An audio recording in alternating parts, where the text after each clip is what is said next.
Now it's recording, and now you should get this red dot there that is pulsing. You see the red dot pulsing? That means that it's recording. Good morning.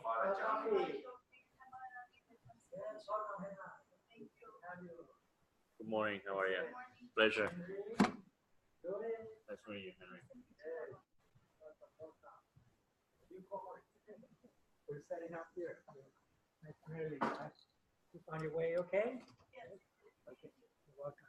Everything, the record one, where do I find? Under more.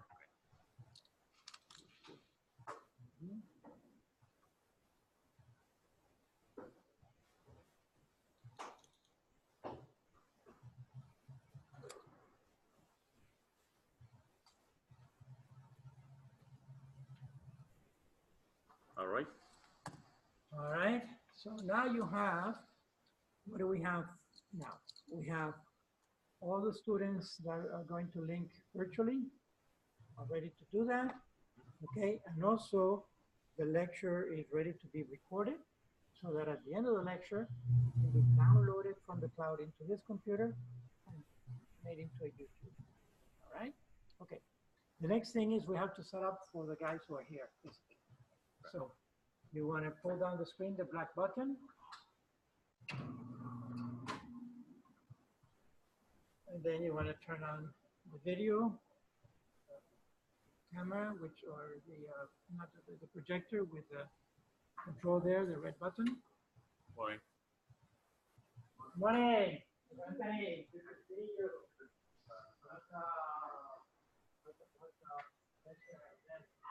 Henry, Emma. Sorry, Anthony? Yes. Yes. Actually, he was in the original cohort, but we couldn't get him enrolled yet. Morning, how are you? Right, this time. Henry. Yes. Pleasure. Welcome. Yes. Okay, it's on, and hopefully we'll see the desktop here.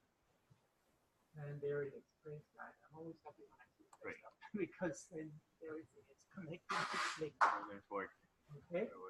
So now you got students virtual are seeing that.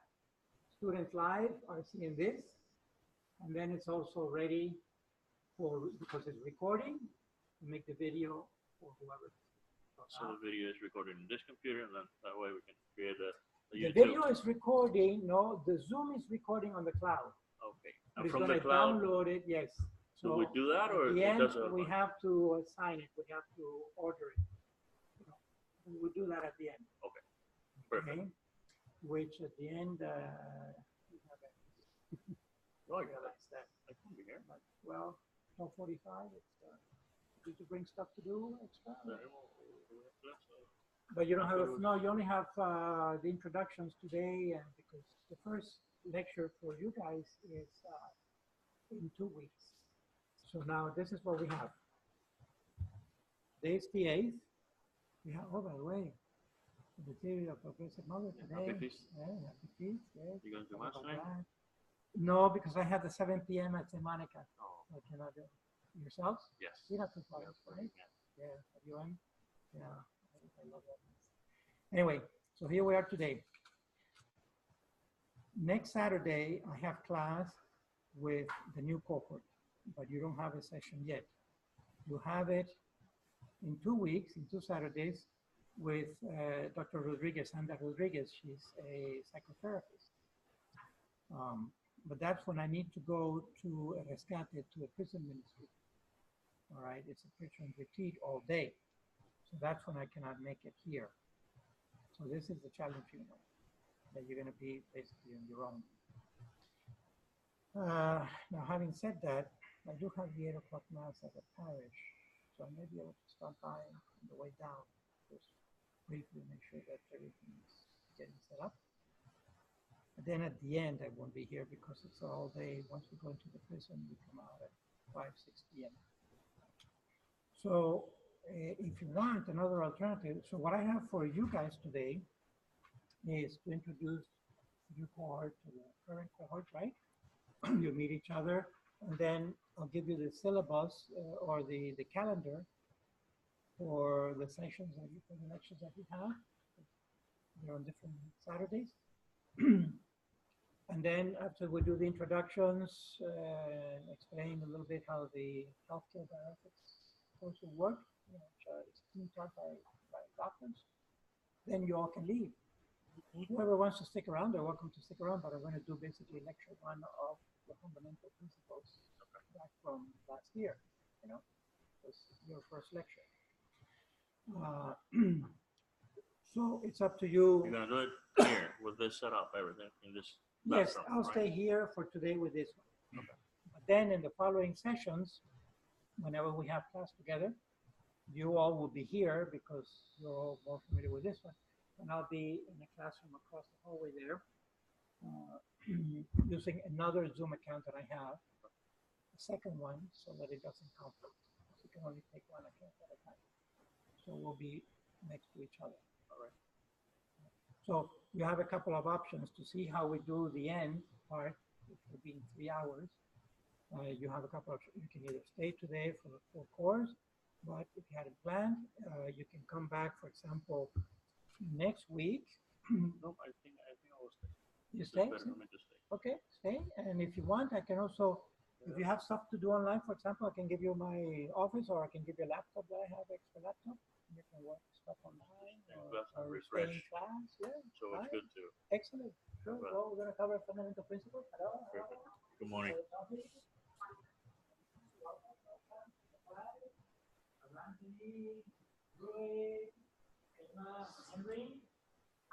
Pleasure.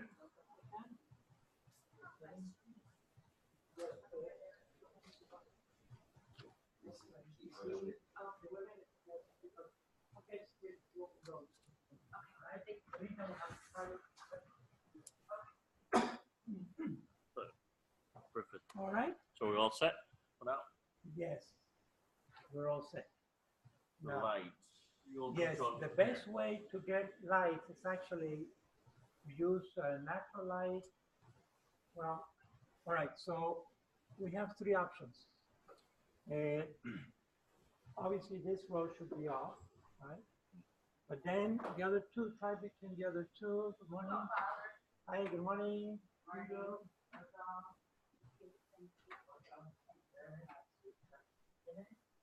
Yeah.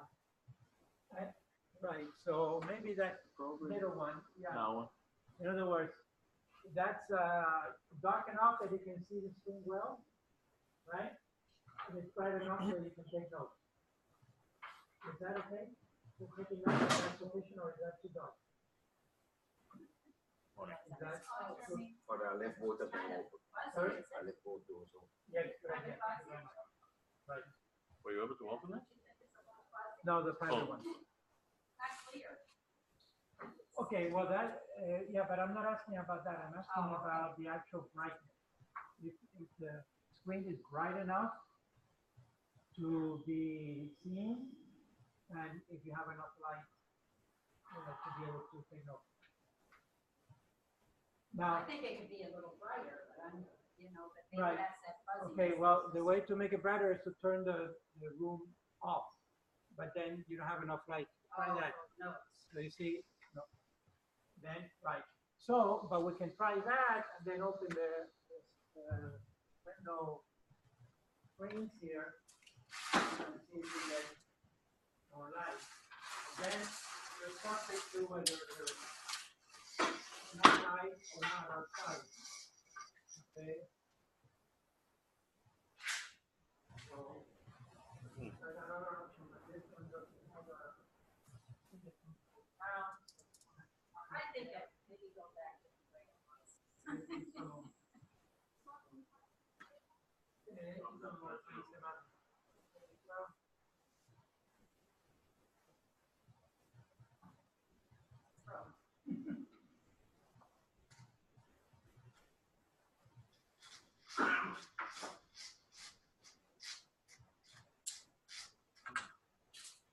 And that's the other option. What do you think? Prefer that?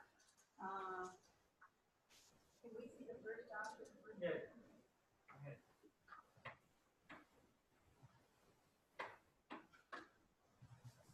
That was the first one.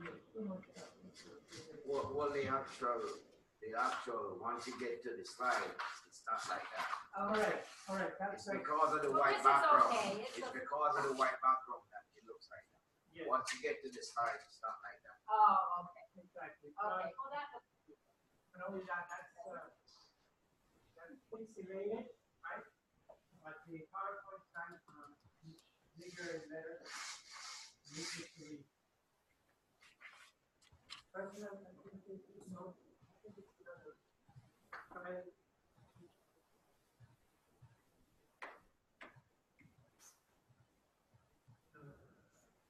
it's just that one. That makes it the clearest, but we might not be able to write it.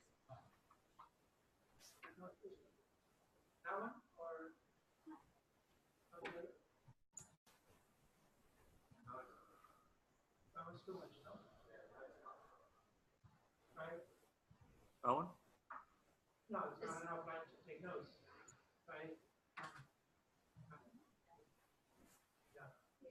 You see, the flash will be clear because it's a PowerPoint and it doesn't have those small letters, okay? Something you know, big font. All right, so that's basically the setup here. Perfect. Okay. And yeah, good. Now we need to rearrange the furniture because we have people about 16 or 18. Okay. Oh, Need to bring more paper.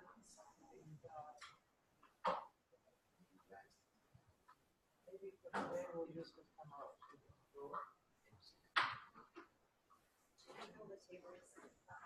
Right, yes. So what I want to do is a rectangle in here.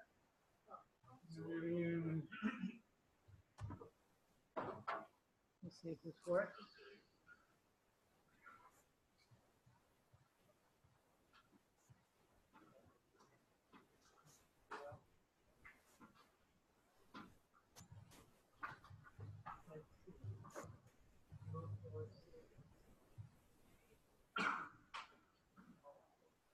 Maybe this will do it.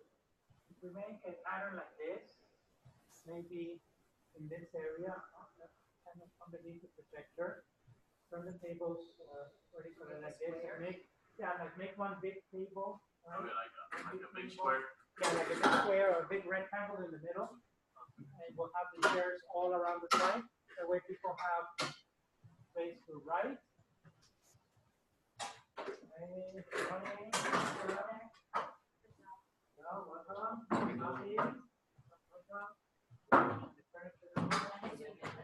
Yes.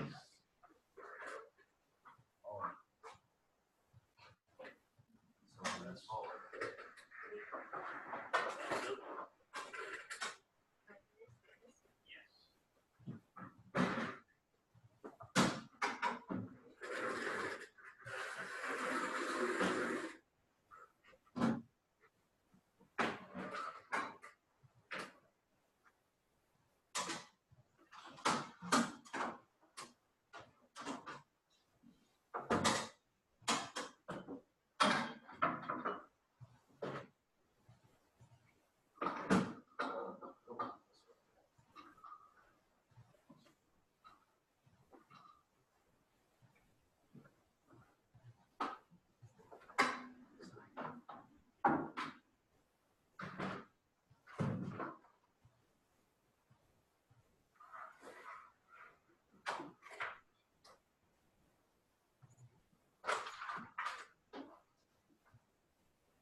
Morning. Morning, Lisa. Diana. You good yourselves? Welcome. Welcome.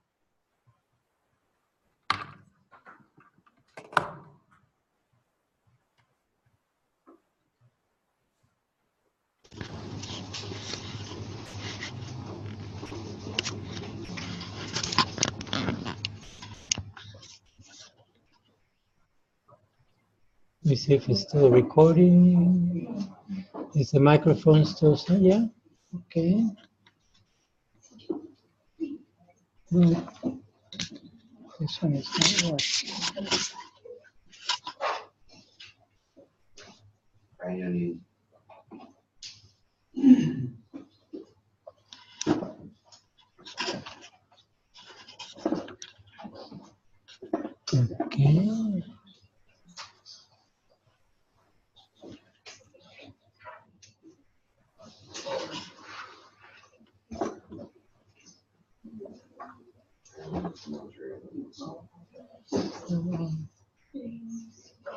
Okay.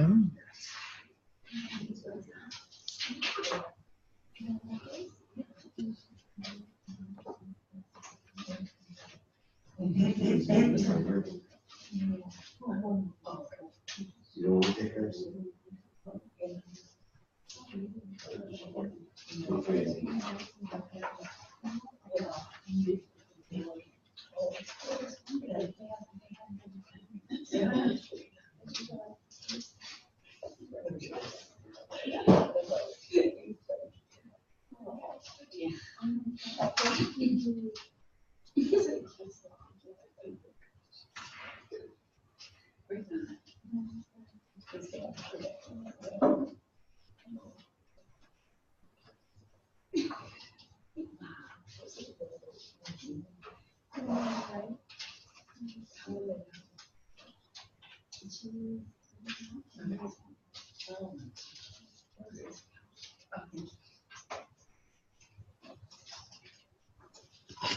Is anyone techie savvy on how to enable this camera as opposed to the screen camera?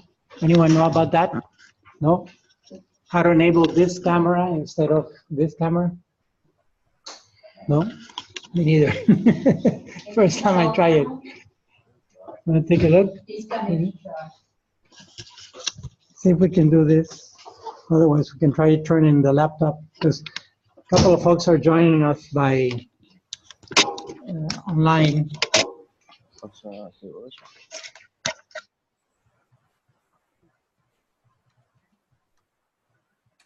Right. That's the one. I can get it. See what happens. Okay.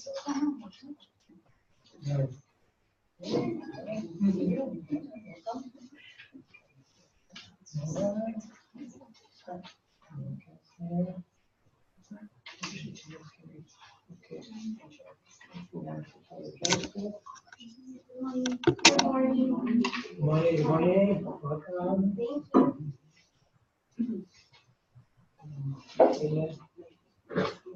Joining online, I guess. Brenda?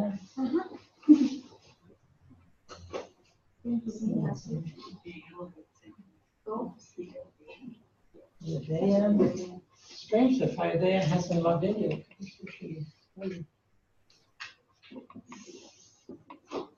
We have some people in Tampa and John. What's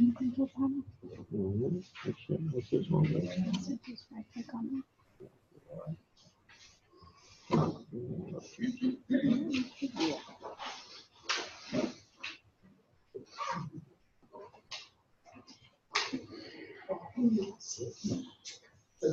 Exactly.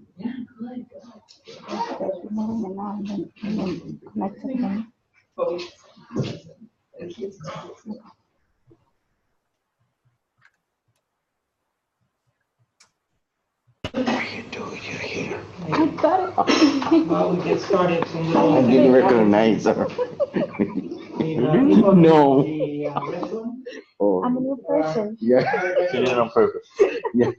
She's traveling incognito now. Want to know what Yeah. There is some stuff. One of these days when we come together. Not giving me any options. We talk. Yeah. So if you, when you use the restroom, lock the door from the inside. When you leave it open. There's one of these thingamajigs on the outside. So just kick it down so it don't close. This is the microphone. That's a microphone, yeah. And that records, so there's nothing you can do to that. Thing is, I don't think the camera is on. The other camera is on and that's where This one is not on. It's the thing. then the other one is plugged in. So All I never maybe, do is not give me any did options. you try disconnecting? this? Yes, we removed it and we added it again and it not doing anything. Unless we turn off the camera that is on now, and then Right. that'll Can you be- disable, That's the thing. but not on the Zoom, to find the camera on the That's the computer? See, under settings. It's different. I didn't want to have to leave it.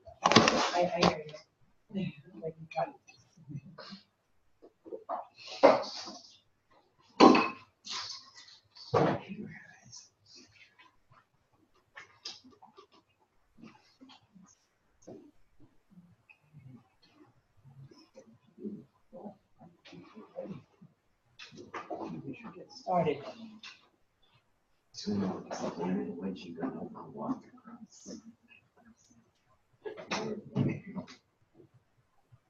These are my reading glasses.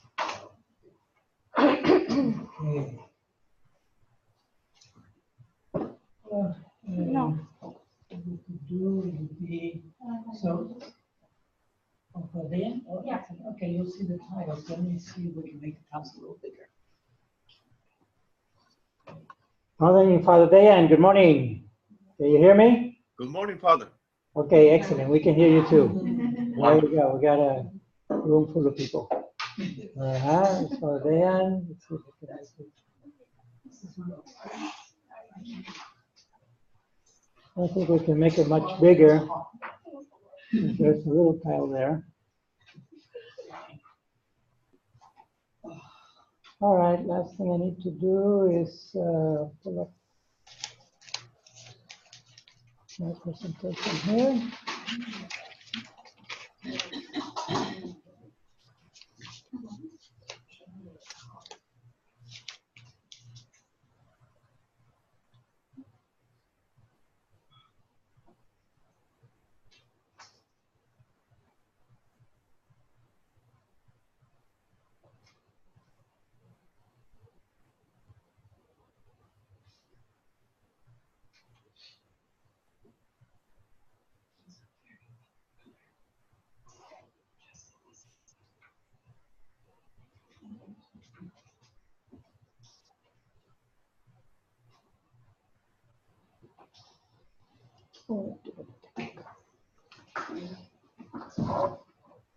There's so many cables on this thing.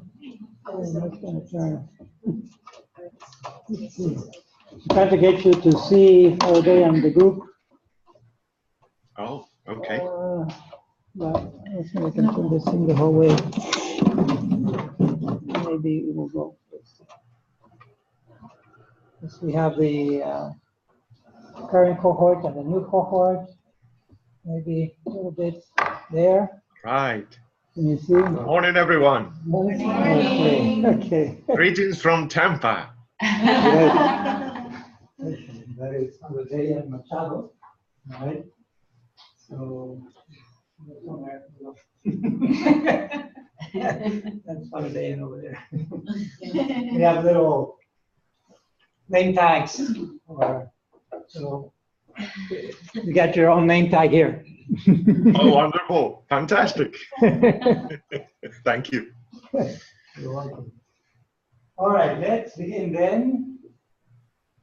I always like to begin with a little prayer. In the name of the Father, the Son, and the Spirit. Amen. Heavenly Father, this morning we come before your presence in the name of your Son Jesus. Humbly we ask that you send your Holy Spirit to illumine our hearts and minds, always to discern your will in our lives and live according to your divine will. Because in our Lord we are convinced that you always want what is best for each one of us. I ask your special blessings on my students now, the ones who are graduating in December, the ones who are starting now, according to your will, will graduate next December.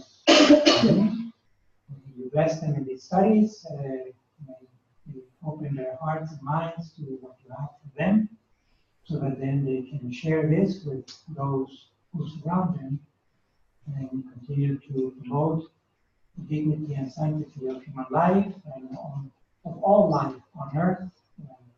Care also for our environment, which is part of good stewardship. We love you, we adore you, and we thank you for all the many blessings that you give us on a daily basis. In a special way today, September the 8th, the Universal Church, the Nativity of the Blessed Virgin Mary, and for our church here in the local community, the Feast of Our Lady of Charity, Patroness of Cuba. Blessed Mother, we ask you to cover us with your maternal mantle, and for all your people throughout the world. In the name of Christ, our Lord. Amen. Morning, Michaela. Here, I'll move over there. Yes, moreover, you have a, where's your pack? Oh, here's you. Oh, no. Yes. See, we say the last will be first. So you have the first lecture for today.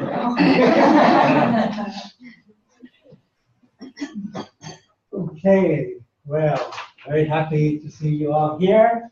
And just brief introductions for myself.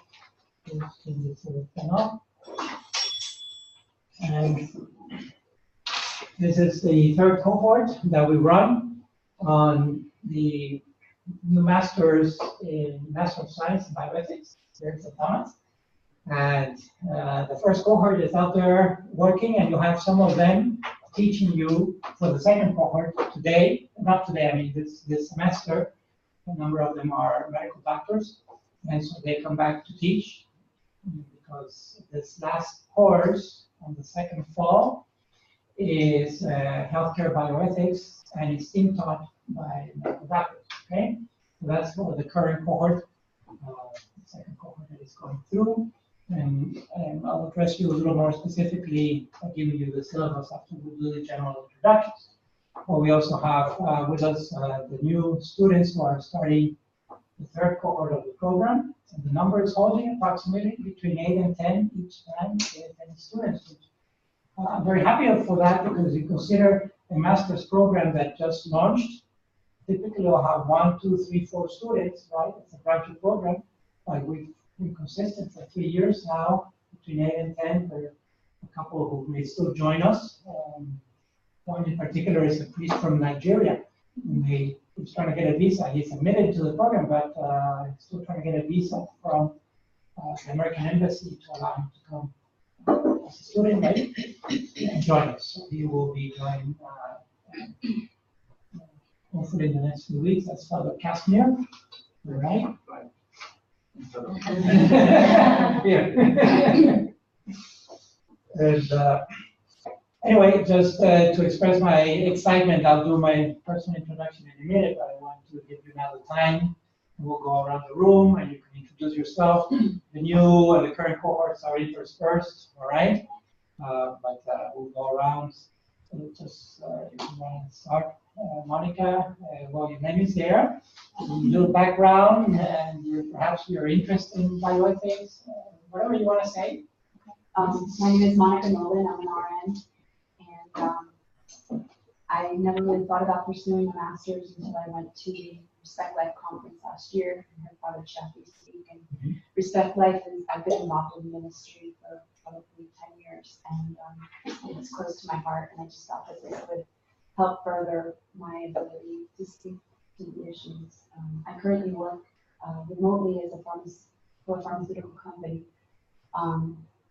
as a safety nurse, so I monitor the safety of our clinical trials. Thank you. Welcome. My name is Elena Navidez. I'm a registered ultrasound tech. I was doing an MBA at Nova, and I transferred over from there because I didn't really quite feel that I was gonna do what I wanted to do with that degree. And so this grabbed my attention because I think that God has a better plan for me in regards to helping people. And I think that as an ultrasound tech in the healthcare field, this will be a better option for me. Thank you. Welcome. My name is Carolyn Feeney. I also went to the Respect Life conference, and that's where I heard about the course. And I never imagined that I'd be taking bioethics, although I've heard you in several churches and lectures and such like that. I was always interested in that. God has been trying to have me do a project, even moved me to Miami Gardens. And essentially it's to try and bring to one area the garden God always wanted, by uniting people together. And I felt like Respect Life, fighting for life, not just for the poor babies, but for even our food. We have a big crisis in what we're eating, and not, along with the rest of the environment. So there's plenty of issues that can come out of bioethics. I just felt like almost every issue comes out of the issue of food. So I just felt like this was Holy Spirit guiding me to it, and immediately felt interested when I went to the Respect Life conference, even though I had no idea that I was going to be registering, or having any thought of it. So I felt like that was the Holy Spirit that grabbed my attention right away. Thank you for being at that conference. Thank you. Thank you, Carolyn. Welcome. Morning, my name is Henry. I work in the wine industry, nothing to do with bioethics. And he's in charge of the happy hour. But as a former seminarian, I have some background in more theology and bioethics. Was a perfect fit for me. Me and my beautiful wife, Triana, were in charge of marriage prep in our parish. So we use a lot of what we have learned here with preparing couples for the sacrament of marriage. Welcome. Sure. My name is Louis. I'm a deacon in the Archdiocese of Miami. This is my 18th year as a deacon. I currently teach at the Holy Little Lords. It's all girls high school down South Miami. Region there. I found even this course is very helpful because most of our kids are so transfixed on let's say a reason, and so they're embodied into the Big Bang theory, the theory of evolution. And this past year with Father Jaffe has enlightened me to be able to use that and actually show the link, the ties between that and the creation stories itself. So in fact, I'll be making a presentation for the Respect Life group. I think it's on the 18th of September here, which is down in South 8 office with Kenty Weiss here. So I welcome all of you newbies. A great year, and personally, I have to thank these two, Mr. John here and Andrea is not here to help me through the program because I have absolutely no experience in science. I've always been in liberal arts, but the course is taught in such a way that you can actually learn it. So but I'm thankful for these four, because if they were not here, I probably would not be graduating this. So, I'm Father Anthony. I'm from India. I've been here at Miami around 7 years. Now I am at the chapter at the Holy Cross Hospital for Florida. So Father, we know each other for a couple of years, and Father shortly invited me for this course, and pursuing and badly interested in proceeding to do this course. That's it. Welcome, Father. That's great. Yeah, I'm Claudia Peñalba, and I'm a physician. I specialize in physical medicine and rehabilitation. So I deal with people with disabilities and primarily a geriatric practice. So as you can imagine, I deal with a lot of end-of-life issues and that respect life and human dignity. And I wanted to get deeper into my knowledge so I can educate people and help them make better decisions. I always had an interest as this field started to grow in the hospital's environment, and just got to align everything so I could start this year, and I'm very excited to be here. Welcome. I'm Drizel. I'm currently a chaplain with Seasons Hospice, and before doing that, I got my certification of the Ethical Directives of the Catholic Church, and in doing so, I've seen at end of life, especially in Miami, where there's a lot of the Hispanic culture, helping families and making certain decisions, like for medicinal purposes or stopping aggressive treatment. It's a really hard topic to talk about. It's something that people don't fully understand what the Catholic Church or the Christian Church in general believes. And so I really prayerfully waited to see what direction I could take for my master's, and I found this course.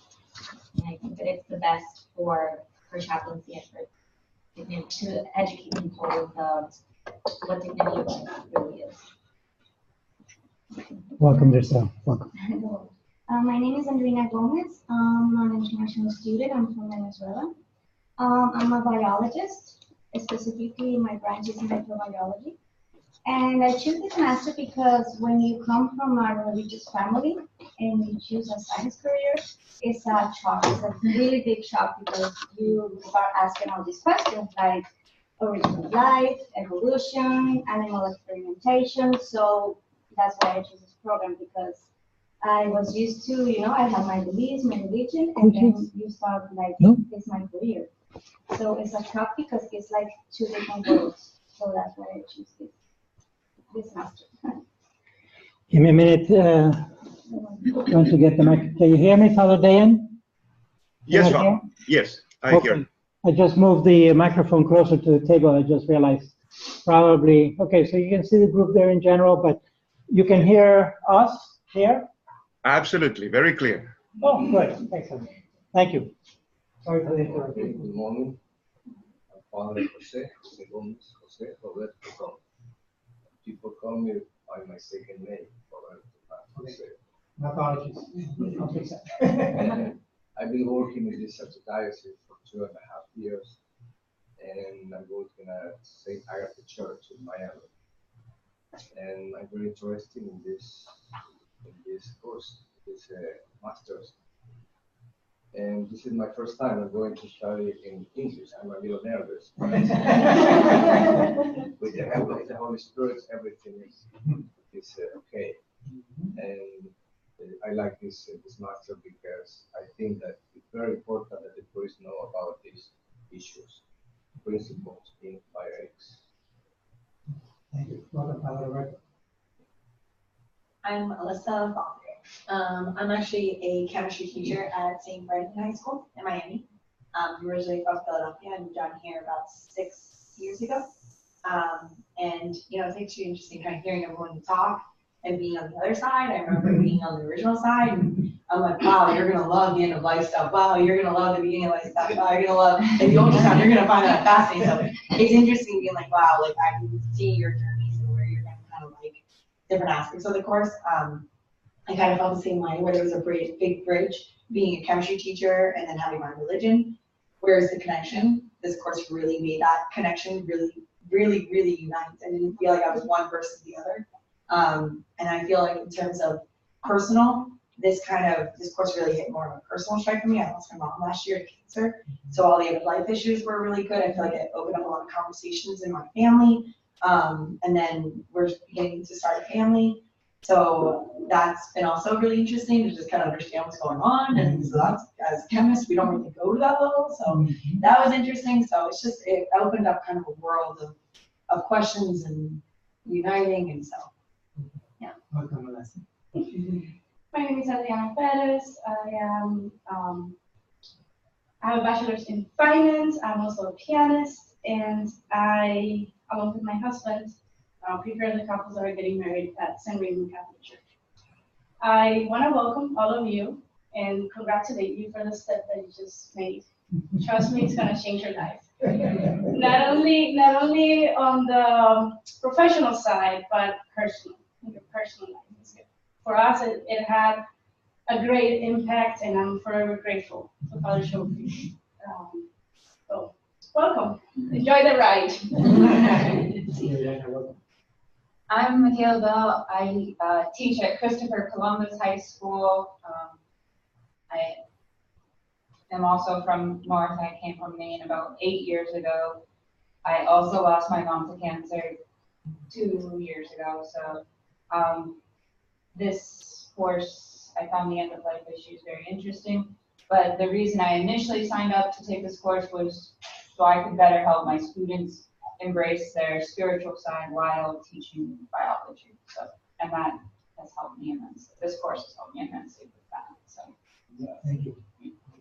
John and I say, Michaela and I have been through this too, and I agree with so much with what Alyssa's saying, that it's really all the questions that I've had for so long. Father Choppy answers them in an eloquent way, you know. No, really. And I tell my students, don't worry, you know, I have a biologist and he's also a priest who's telling me and teaching me these things. So it's an incredible one. This has been, and it's funny because you don't expect it to be, you know, an emotional journey, but it was. Yes. So, Especially the stats, right? The way that we have to come together for lives, it's just yes. That was a survival experience. And Academic survival. It's so nice. Yeah, we did it. Almost with an A for me. Nine, so close. Really? Oh my goodness, oh, that hurts. So, but Father Shop's incredible. This whole seems like it's been awesome, and meeting everybody here. And I mean, honestly, I could go on to that. If you guys would like, I mean, I hope that there'll be some type of communication that we can have. Yes, absolutely. If you agree, I can share emails. Yeah. Because I could write I could write a thesis actually, about everything. Go for the PhD. But anyways, I teach at St. Thomas High School right now. Biology. Biology, yeah, I teach biology, and I also this summer I did it's called STU Impact. I'm not sure if you all heard of it. Yeah. So STU Impact is a week-long course for local high schoolers, and it's pretty much based around public service and what I did again. What I didn't expect is so many of the students, they don't have anyone to talk to. We had some students actually tell us that they wish they could just stay here for the whole summer. So wow. Yeah, it was really incredible. That was my internship through the program. So it was like I said, more of an emotional journey. Scientific journey turns emotional. On the spot.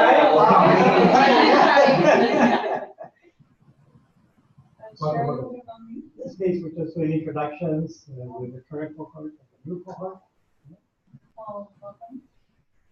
So I started the program. I was teaching biology, and I'm no longer teaching biology. I'm taking a year off. And but I did start my internship in pregnancy setting. So heartbeat of mine. So far, it's been a great experience. The whole entire, I guess, program has been amazing for my faith and definitely scientific. So, You have it recently, right? Oh, yeah. Congratulations.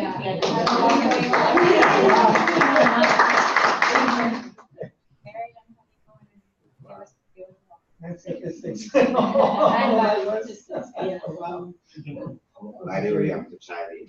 That's the other four. Do four of them tell me through this course? Do what? Sorry? All four of them tell me. Oh, yeah, definitely. The reason why we're mentioning biostatistics and we're laughing about it because the program has 8 courses, right? It's 2 per semester.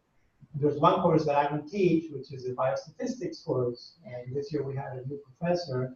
And as new professors go, we're always very rigorous that first year, and then we chill out. But he's coming in with full cannons, and these guys are shredded bullets. I mean, that course is like a whole program in itself.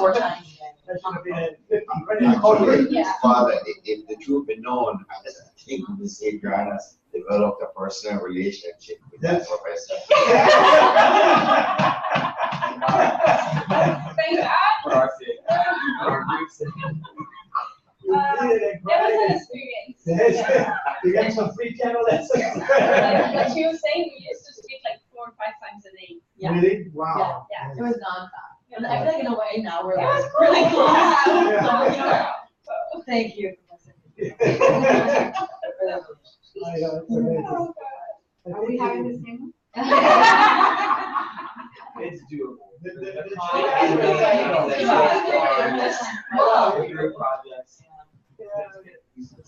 Yeah. Yes, and to start everything with fine.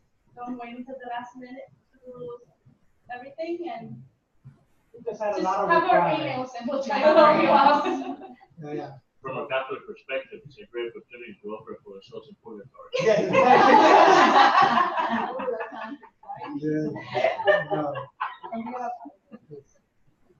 Okay, so yeah. But we make it through,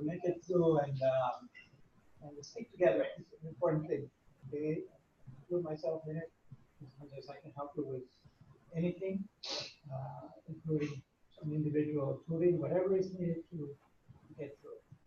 We'll do it. All right. So in the meantime, okay, Father Dayan. Yes, can you Microphone. still hear us? No? Yes, I hear you. I hear you. I can hear you too. So I forget. Did you introduce yourself already? No. No, you haven't. Okay, so you're on. All right. Well, I welcome also the new members for the new class this coming year. It's important for all of us to know that we, the ones that had engaged already into this course, there are some fresh blood coming in. That's good for the institution. It's excellent for Father Shofi because he has put a lot of interest, and I know that personally the last few years. I sent him an email about 2 years ago asking him if he was offering this course online, and he said to me, no, Diane, I am not offering the Masters online yet, but I will in the future.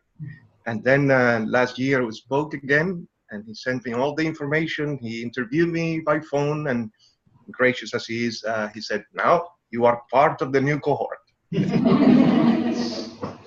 It was around the year 2006, 2007, when I was already in the major seminary, that I began to hear this word often repeated bioethics. And until I took medical ethics in the major, I realized how important the subject is, the subject of bioethics. Biology has always been a science that I have enjoyed, that I have studied on my own, and absolute philosophy, of course. So this combination of biology and philosophical or theological anthropology is very interesting and exciting for me. Priests, committed Catholics, Christians in general, at some point are going to face, as we are facing, the challenges of the technological revolution and the advances of the medical field, euthanasia, the beginning of life issues and the end of life. So we will see this more in the future. This material that we have discussed and that Father Shofi has presented to us and shared with us in his classes are so relevant, are so important, that we are really and truly blessed.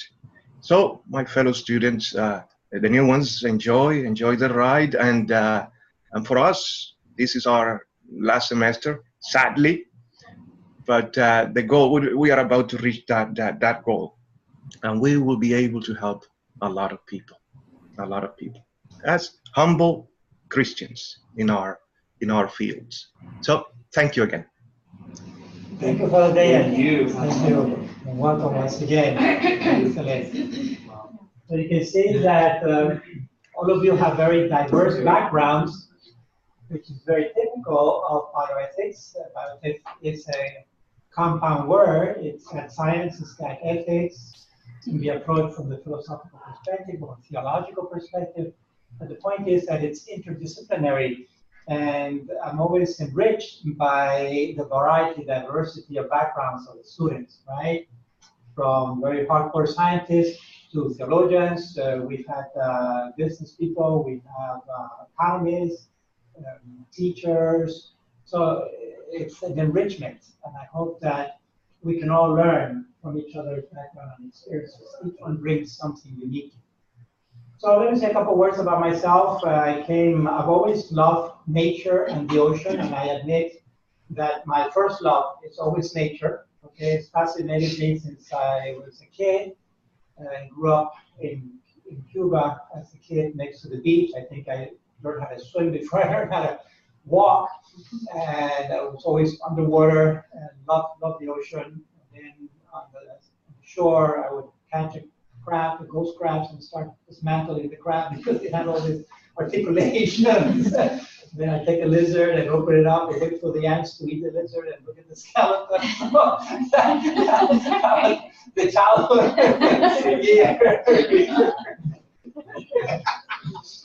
Then fast forward, we left Cuba in 1960 when Castro came in and started traveling. My mother was Cuban, my father was Italian. And he started with Alitalia here in the States. We came to the States for about 3 years, and then we went to Latin America because Alitalia at that time in the 60s was expanding into Latin America. We're just two brothers. My brother is moving today with his wife to Miami. They're driving down finally. At any rate, the four of us, my parents, my brother and I, continued in Latin America. So I did basically my teenage years, my high school years, in Mexico, Guatemala, Costa Rica, Panama, all over down there. And then in 1970, I came to Miami to study marine biology. Some of you may remember Jacques Cousteau, right? When I was one of my idols, Jacques Cousteau. I just wanted to spend the rest of my life diving in the morning, scuba diving, and sailing in the afternoon, and partying at night. That was my plan. That was the plan. So I started here at Miami-Dade College when it used to be South Campus. It's now the Pembroke Campus, right? It was only, at that time, it was North Campus, which was the original one, a few miles away, and then South Campus there in Kendall. It was a junior college, first 2 years. Did an AA from there, and then I did that in 1970, and in 72 I applied to FIU, which I just started. And I remember the bumper sticker on my car, FIU 72. That's one of the first promotion of FIU. Graduated with a bachelor's in biology because back then, marine biology was a graduate program, you know, typically master's or really PhD program. And so you just get a straight up biology bachelor's and then apply to graduate program. I graduated in '74 from FIU. Applied, at that time, wasn't even thinking about the priesthood. Frankly, I say if someone had said, "Al, you're going to be a priest sometime," I would have said, "I'll be a nun before I be a priest." Those were the options. It was on the horizon, my horizon. So anyway, I applied to a number of, there were only about 4 or 5 universities at that time, talking about the mid-'70s, that had graduate programs in marine biology. It was UM here, the Rosenstiel School of Marine and Atmospheric Sciences at Key Biscayne. There was Woods Hole in Massachusetts, and then there was University of Oregon in Coos Bay out there, and then of course the Scripps Institute in California. So it was like one in each corner of the United States.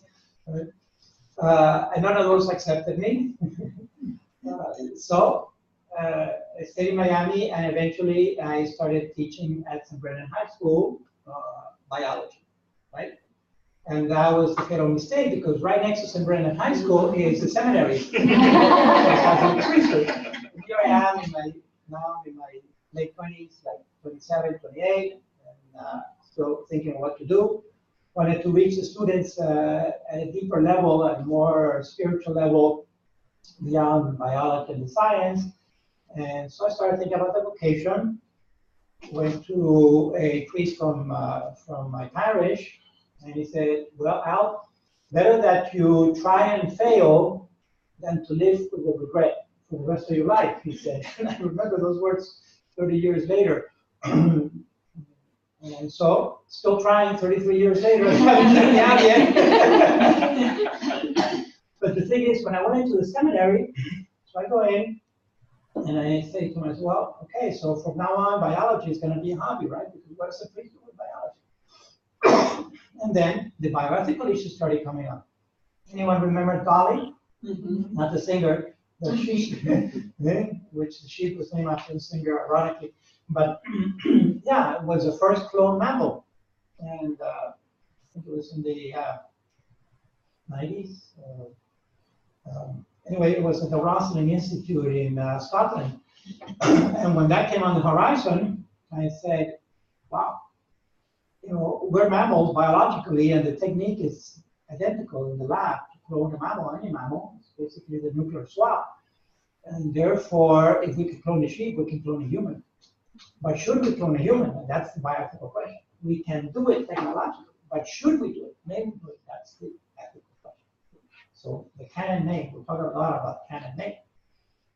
So I started looking at this issue of bioethics, and then also another name, Louise Brown. Does anyone, does the name Louise Brown mean anything? I don't know. Okay, she was the first test tube baby, 1979. She was actually manufactured in 78, and she was born in 79. And she hit all the newspapers and all the magazines and journals of the world at that time. Louise Brown, I remember graphically on the Time magazine, her photo inside a test tube, getting the little baby. And she was the first in vitro baby. And said, wow, now we can do in vitro. So basically we're doing genetic manipulation on the human. And so that opened a whole universe of bioethical questions at the beginning of human life. It didn't stop there, obviously, with the end of human lives, and now we had the other aspect, which is the environmental issues too. So this just became bigger and bigger, and now it's an established science, but it's still trying to get traction, and it can be taught from many different perspectives. Obviously, I teach it from the Catholic perspective. So that's how I got into bioethics, and then because of the biology background, the bishops ended up sending me for further studies. So the first time I went to Rome, and to the Gregorian University, which is a pontifical university in the city of Rome. It's the Jesuit university. All the major religious orders have a mother house in Rome, and they also have a university. The old ones, they have a university attached to them. So I was privileged to go to Rome and study at the Jesuit university there. I got a doctorate in moral theology, all right? So that's on the ecclesiastical side, the theological side. That was in the 90s. Came back, taught at the seminary for a while, the major seminary in West Palm Beach, and then was given a parish in Miami, etc. Now we're coming around the year 2000, and the bioethical issues keep going stronger. So at this point, in the year 2001, more or less, my little bachelor's in biology was about 30 years old, and from the 70s to the 2000s, you who are in science know a lot has happened, all right?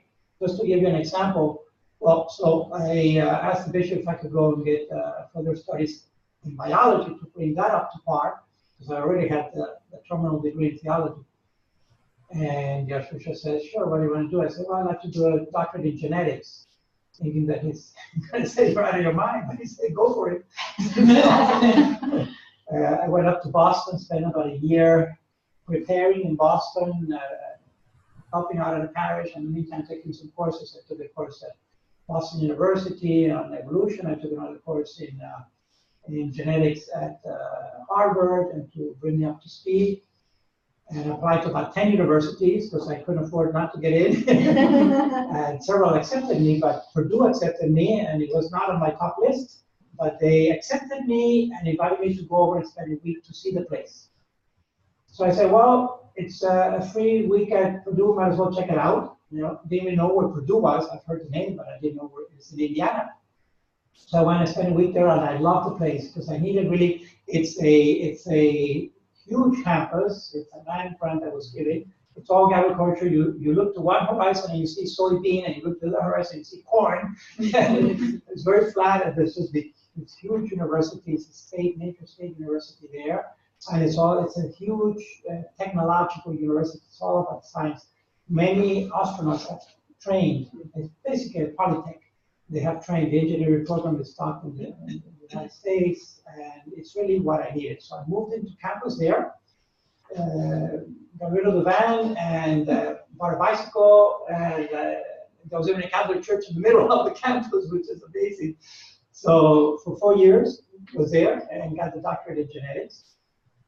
The first thing I had to do in the lab, I had to learn how to pipette. For you who are in science, the pipetters, okay? So I didn't have a clue. I was plunging all the way and getting twice the amount because when I was doing biology in the 70s at FIU, we used to measure microliters, we used glass capillaries that were disposable. Scientists imagine it was primitive. Those things are in museums today, but we used to use little tiny glass capillaries to measure aliquots of microliters, all right? And so the technology has just expanded tremendously. So that gives humanity more power to do things. And it lands it back then, should we do it or not, right? So always the ethical analysis. And if I can leave you with one word, is integration. I like to integrate as many fields of knowledge and humanity as possible. But the big integration here is precisely science and faith, religion, nature, and God, you know, so that this antagonism and this divergence and this competition that people think, the perception that you're either a scientist or a religious person, it's the wrong perception, misperception in my mind, and I think the students can attest that after hearing me out and what I have to present, you will agree that it's a very beautiful and elegant integration, and it will give a fuller picture of the human person and why we're here and what can we do while we're here, you know, to better this work. So this program itself, sorry about a little bit more about the program. The program is a long time in coming. I've been here for about 10 years at the university, and because the first years that I was here, the university was going through a re-accreditation process, a 10-year re-accreditation process. We all had to get very involved in administration and technicalities, so that kind of bumped it down. The provost who invited me to teach here got me involved in a number of committees, so I had little time to do the academic part of what I wanted to do with the program. But little by little, I started carving it out. And the long and the short is that I was able to launch it now 3 years ago. All right, so this is the 3rd year. And like I say, the numbers have held, which is beautiful because that speaks of the need for a program like this, where at a point where many small universities are closing down programs if they don't have the numbers, if it's not paying the bills, then they just shut it down. Okay, so I'm going counter-current. It's a little bit like a shrink, counter-current, but it's working. So thank you very much for taking the risk of signing into this. That at first seems a little odd, but you'll see how it makes more and more sense as we get into it. And it really does answer a lot of questions, and it opens new questions, even questions that haven't been asked by many people. For example, any of you heard of terraforming? Terraforming. How many of you have heard of terraforming? It's a simple word, terraforming. Okay, so it's got terra for world and forming for beginning. All right. Terraforming is we have now the capacity. Talk about technology. We have the capacity to go into another planet and to begin life in that planet. Life as we know it, because so far this is the only planet that we know with life. All right. There's hypotheses out there, mathematical hypotheses, but the only one that we have evidence for life is here on Earth. We can pack in bacteria and viruses and other microorganisms, try to preserve them and freeze them and send them rockets, even unmanned rockets, into other planets and lay them open and see what happens. You know, so we can start colonizing with life other planets already. It's called terraforming.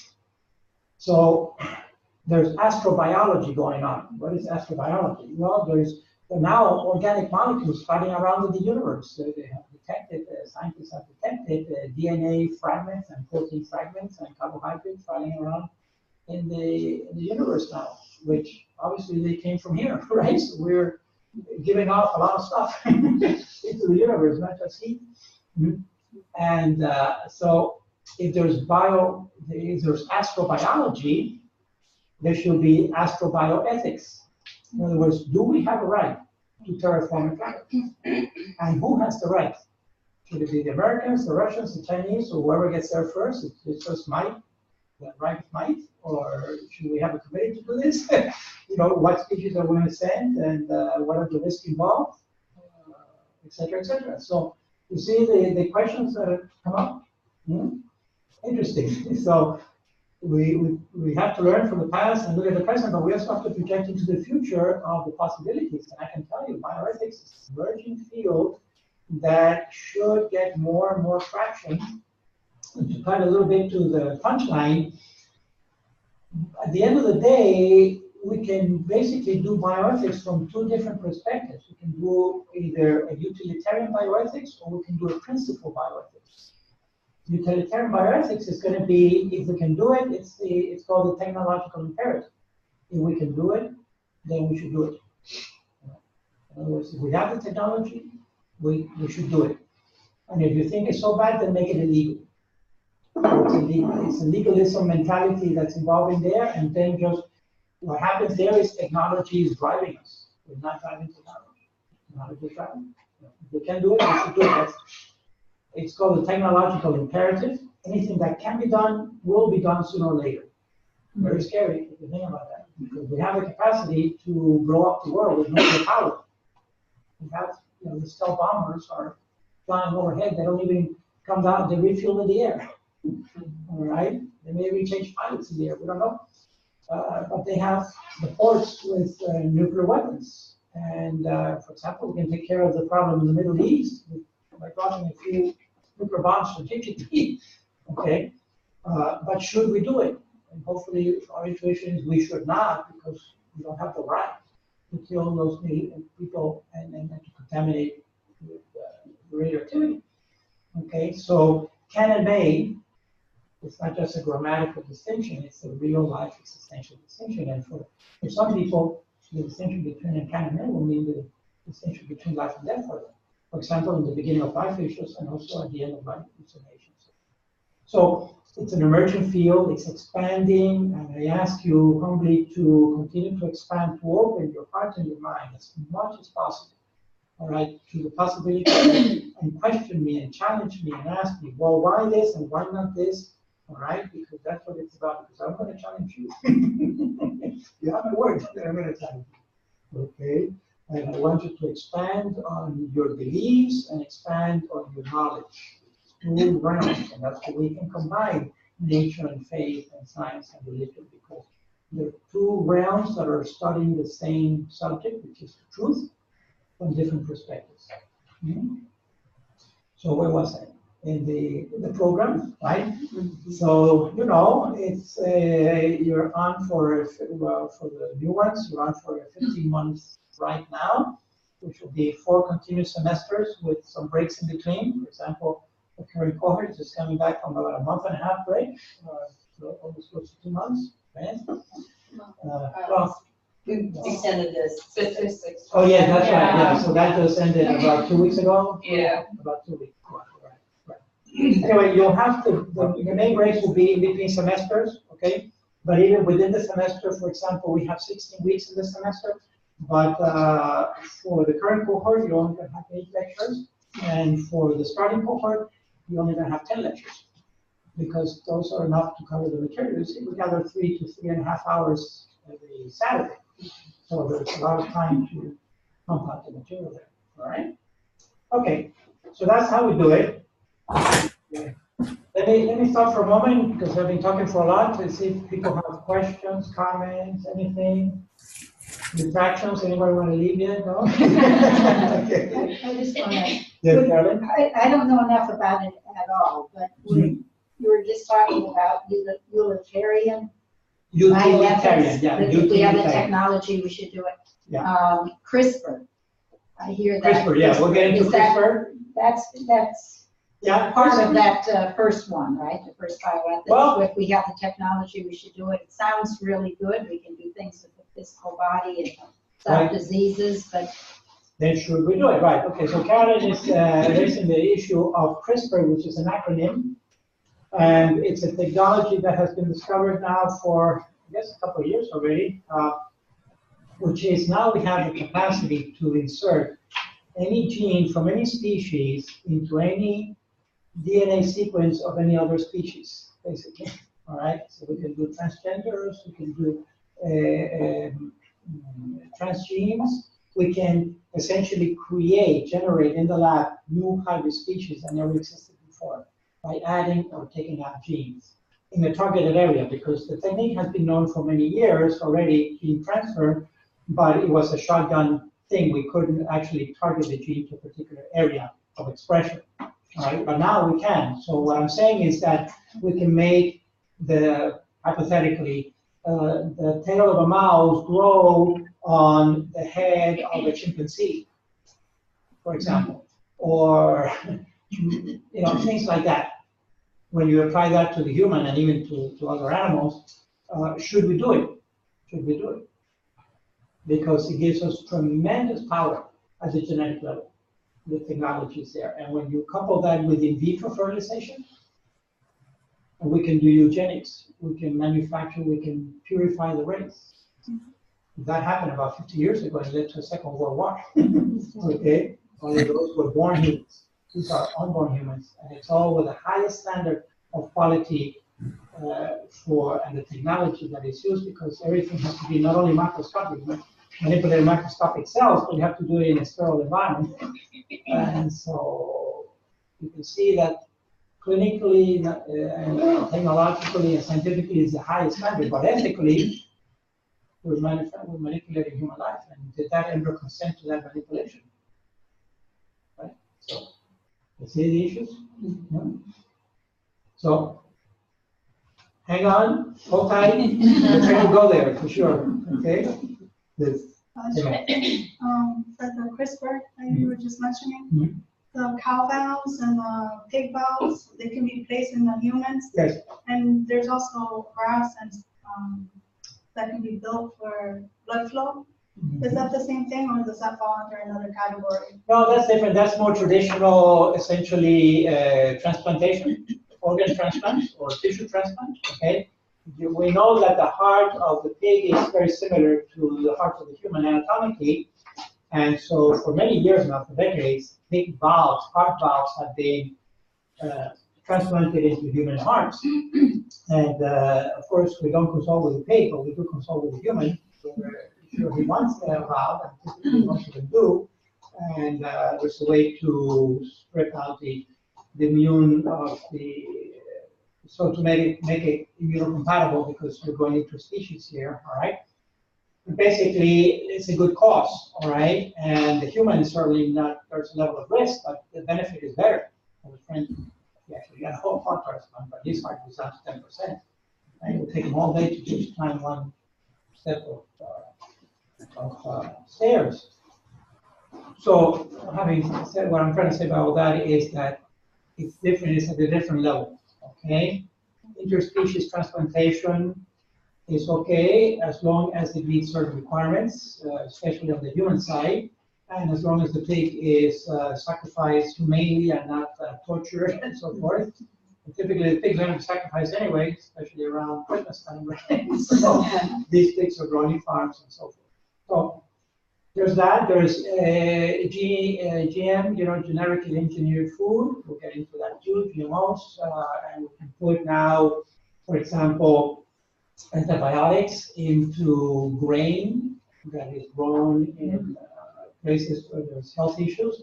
We can put drought-resistant genes into plants that grow in harsh conditions in different parts of the world. So we'll look at those issues mostly when we get to the, so this helps me to explain a little bit some structure of the program itself, at the program level. Basically, two big pillars in bioethics today, right? There's a human life bioethics, and there's the environmental bioethics. And in the human life bioethics can be subdivided into three main parts. You got the beginning of life issues, you got the end of life issues, and then you got in between issues, the healthcare in between. For example, transgenderism, changing one's gender or sex. Okay, it's not the end of life, it's not the end of life, but it's somewhere in between. So those are human life issues. And then on the environmental issues, many issues that we have there, the impact of humanity on the environment and so forth. We'll cover all that in this 8 courses. Okay, something else. Is Father Joseph in yet? Yes. Ah, excellent. Welcome. Now we have Father here. Okay, I'm watching. Please. Yes. So, Father, can you give us a little introduction of yourself? Oh. Okay, I'm Father Joseph, and I've been so blessed to be a member of this beautiful team. We started last July, and we are still together until December for these beautiful courses of bioethics with Father Chofi. And I say hi to the new students, and I say welcome back to the old students like me, like myself. And what else? I'm in a parish in the Diocese of Trenton in New Jersey, and I moved here it's about 2 months ago, and I'm pleased to be here and to recommence, to start again with the parish life. Excellent. Thank you, Father. Welcome once again. So, thank you. And Father has started a new assignment in New Jersey, but he can still connect like this virtually. And while I'm on that, just explain the technicality that the 3 modes of participating in the classroom is coming live. It's the ideal, and I highly encourage it. But if on a particular day you have a commitment or you cannot come, some people actually got stuck in traffic and went back home and then connected by Zoom. I send this link out just before each class, open a session like this, and send you a link on your email so you can zoom into the class just like Father Dayan and Father Joseph are doing, all right? So you can participate live virtually. The third option is that since this outfit is recording the lecture, all right, by the way, I need to ask you permission to record. Sorry, I should have done that earlier. But we'll get a form out so that if you agree to be recorded, then at the end of the lecture, what I do is I download it and make a YouTube out of it and post it, so you have access to the lecture, right? To every lecture of the whole course. Okay. All right. So, any other questions or comments? We're gonna start getting right into it. On the CRISPR note, I think, you know, where do you draw the line? Like one of the big issues I think is so many of the surgeries and so many treatments are. We have to decide: is it something that is a medical necessity, or is it something that is maybe aesthetic? And I think there's already kind of confusion. Like one, for instance, is a achondroplasia, someone who is like dwarfism. Right. Those individuals don't consider themselves to have an illness. You know, they think that's their God-given. You know, so where do you draw the line? Are you going to treat that as an illness, or so? What I'm trying to say is the line is already fuzzy, and I think that's where that's really the future of this program is with the genetic modification. Where do you come up with that? Exactly. And at some point, we do have to take it case by case for sure, but we have to establish some general principles so that it doesn't become situational ethics, and we only discuss cases. We have to set the foundation first, and that's why these early courses are on the foundation, fundamental principles in which we can do the analysis. So, of course, one of those fundamental principles is respect for life, right? And you want to have the respect for life from conception to natural death. Well, that already established, and that sets us apart from the utilitarian mentality that essentially considers the unborn not fully human. That's a problem. That's a philosophical problem. So you see that the issues are relevant and becoming more and more relevant, and it's up to you how you want to use, beyond the personal enrichment, how you want to use this, because it is an academic degree, which is recognized as, you know, you can teach at the, you can teach high school for sure, you can teach high school with a bachelor's, you can teach at the college level, you can teach bachelor's. And therefore, it has substance. Okay. Okay. So let me do this. I need to address both groups. Let me pass around for the starting cohort. Take one of these, please, which is called Fundamental Principles, etc. Take one of these and pass the rest for the starting cohort. And for the current cohort, take one of these, the Healthcare Biotic, which has basically has the modules and the modules and the calendar. Yes, of course, very important. So again, it's Saturday mornings, but not every Saturday morning.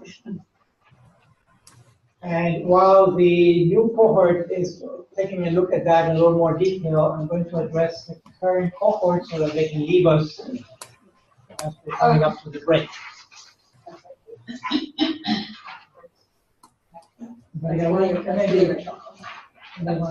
Yeah, take the, okay, this is for that. Okay, so every new student got the Bio 513 modules, yes? Yes. That's the 10 modules we'll cover this semester. You can start looking at those, and then the dates on the back. Okay, you have your calendar. You can start marking your calendar for the specific Saturdays that we'll have class. Then, in the meantime, now let's look at, so I'm going to address the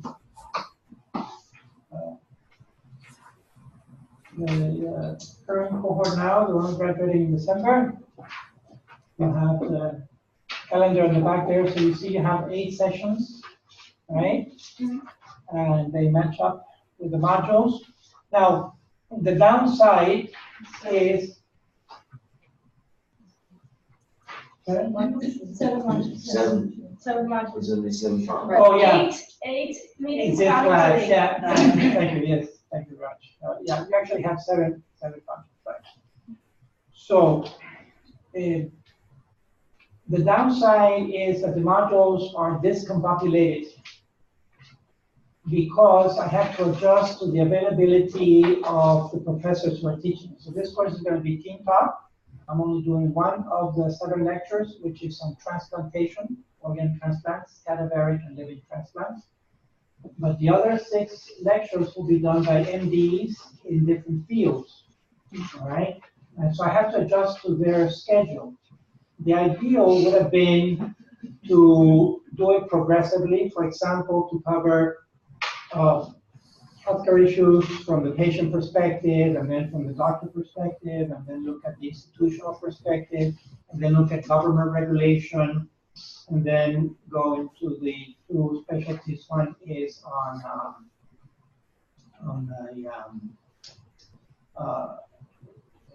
psychological, right, mental health, and the other one on transplantation. That would have been my ideal because you were building from the more general to the more specific. But because I had to adjust to the schedule of the doctors who are all over the place, then it's kind of discombobulated, all right?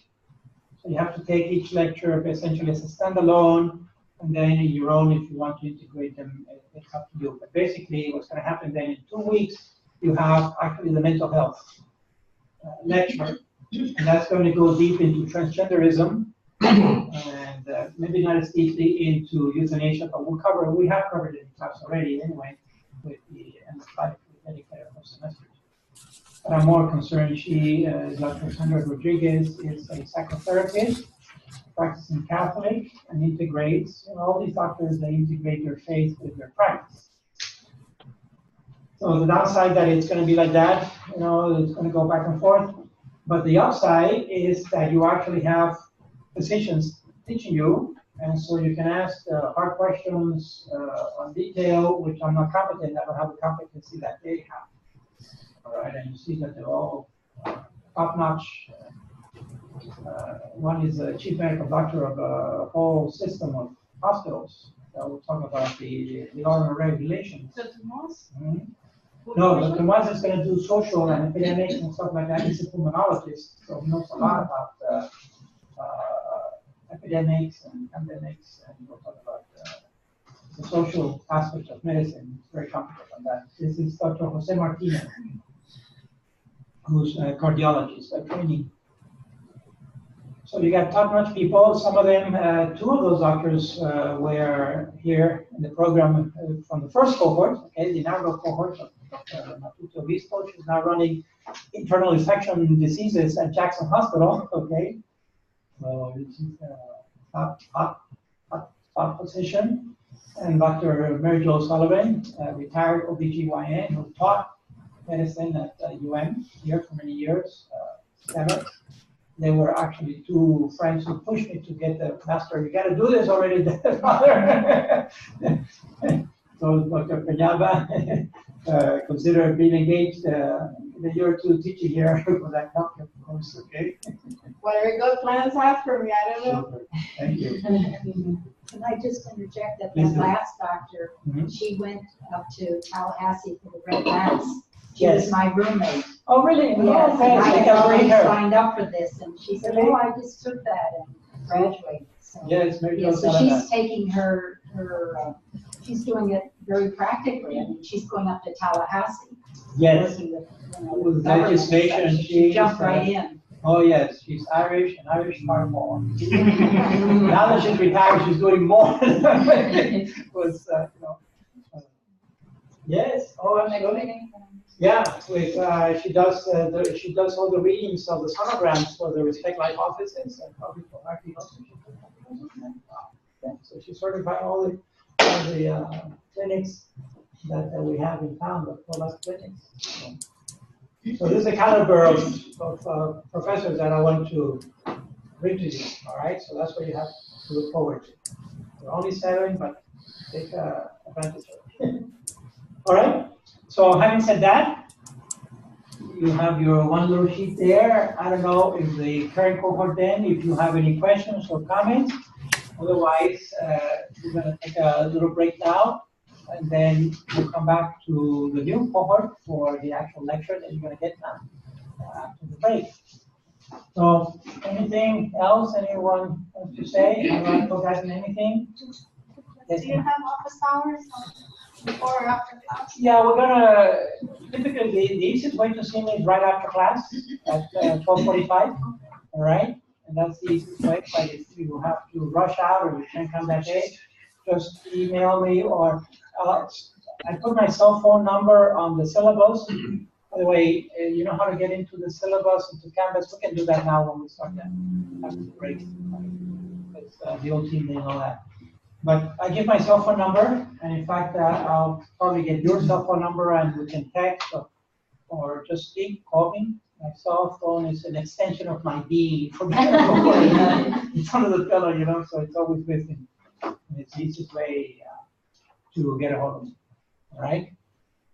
Okay. Father Chaffee, if this cohort is not engaged with something else on a Saturday, is it okay if we come and sit in again? Sure, absolutely. One of the benefits of meditation is that you're welcome to the perpetuity. For the ones that I couldn't be here physically, I'm sad that I wasn't. Oh, super. So, okay, sure, excellent. There's something about being here and watching you is much more. Thank you. Yeah, there's something like a real life exchange, okay? That's what I was curious of, the whole cohort. How many of you come most of the time? What was the difference? I mean, it's the same. I mean, we're watching Father Chaffee. Yes. What's great is we hear him, we see him, and we see the PowerPoint slides. So you see the slides, you see him there, he's talking. So I mean, it's the same, but I mean, we're in a virtual world, not the same, you know. It's kind of the same, but not the same. Being here Exactly. There's nothing like a live thing. Then you can watch a movie about it. A movie is less because you could not interact. But, so it really depends. It's up to you. I know that for many of you, you live far away and it's a hassle getting here. But you can pace yourself. Maybe you can do some live, some other topics that you're more comfortable with, and you can watch them remotely. But we're all adults. I really leave it up to you. The only thing is when there's no show, when you don't appear, then I have to mark your absence, all right? But if you're going to LinkedIn Live, you're here, and I mark you present. If you show up virtually like that, you're also present, you're virtually present. If you send me a text or some kind of message beforehand, even as the class is going on, could make it, watch the video, something, then I can just mark you excuse instead of absence, which is better on the record, all right? Because after 3 absences, I'm supposed to start discounting points, which I don't, but just let me know what you're doing. Okay? I've done them all. I've done live, I've done this, I've done watching. Definitely best is live, definitely. And even if sometimes a lot of Saturdays I couldn't come and I'd have to watch the video, and sometimes you're watching the video and he asks a question and I find myself talking, and my husband would be like, you know they can't hear you. I'm like, oh yeah, I forgot, like I can't. Right. So that's something too, like, you know, when you have those questions, it's nice when you're here, or at least participating in it, and it does lend itself to a lot of discussion. So that's just my opinion. So leave it up to you, you get yourselves, and you'll get it through. All right. Okay. Well, I want to thank especially the current cohort for coming and taking this extra time and to introduce yourself. And we can go further. We can even see maybe pair up and to team up, and people need some kind of a little bit of tutoring or some guidance or mentoring, whatever, if you want to be available. You notice each cohort has also its own particular characteristics. For example, the very first cohort, I had several medical doctors and nurses and so forth, so it's a lot of that. In the second cohort, we have a lot of high school students, high school teachers and professors, because I went specifically at the Catholic high schools and invited them to join. And it's kind of a test. I want to see also practically, I'm very concerned that once you get your master's, the pay grade should go to master lane, okay? So let me know, please, because that should kick in. And that amortizes the price of the program in maybe 2 or 3 years. It should amortize, and then the following years is off the top. Okay. I just wanted to get an idea of what kind of chemistry. Okay. I love my internship. I don't know if you guys want me to chime in first, but I could talk. Yeah, sure. You want to talk a little, anyone want to share a little bit about the internship, what you've done? It's all over the place. You can do human life issues, or you can do environmental issues, and it's all over the place. You find your own if you want. You can split it up by segments also. All I care is that you do 150 by the time December of 2019, 150 hours. So now you can. Yeah, we did ours at Nursing Hospital. In fact, we still go every week. It's amazing. We worked directly with pastoral care and the bioethical issues that happens.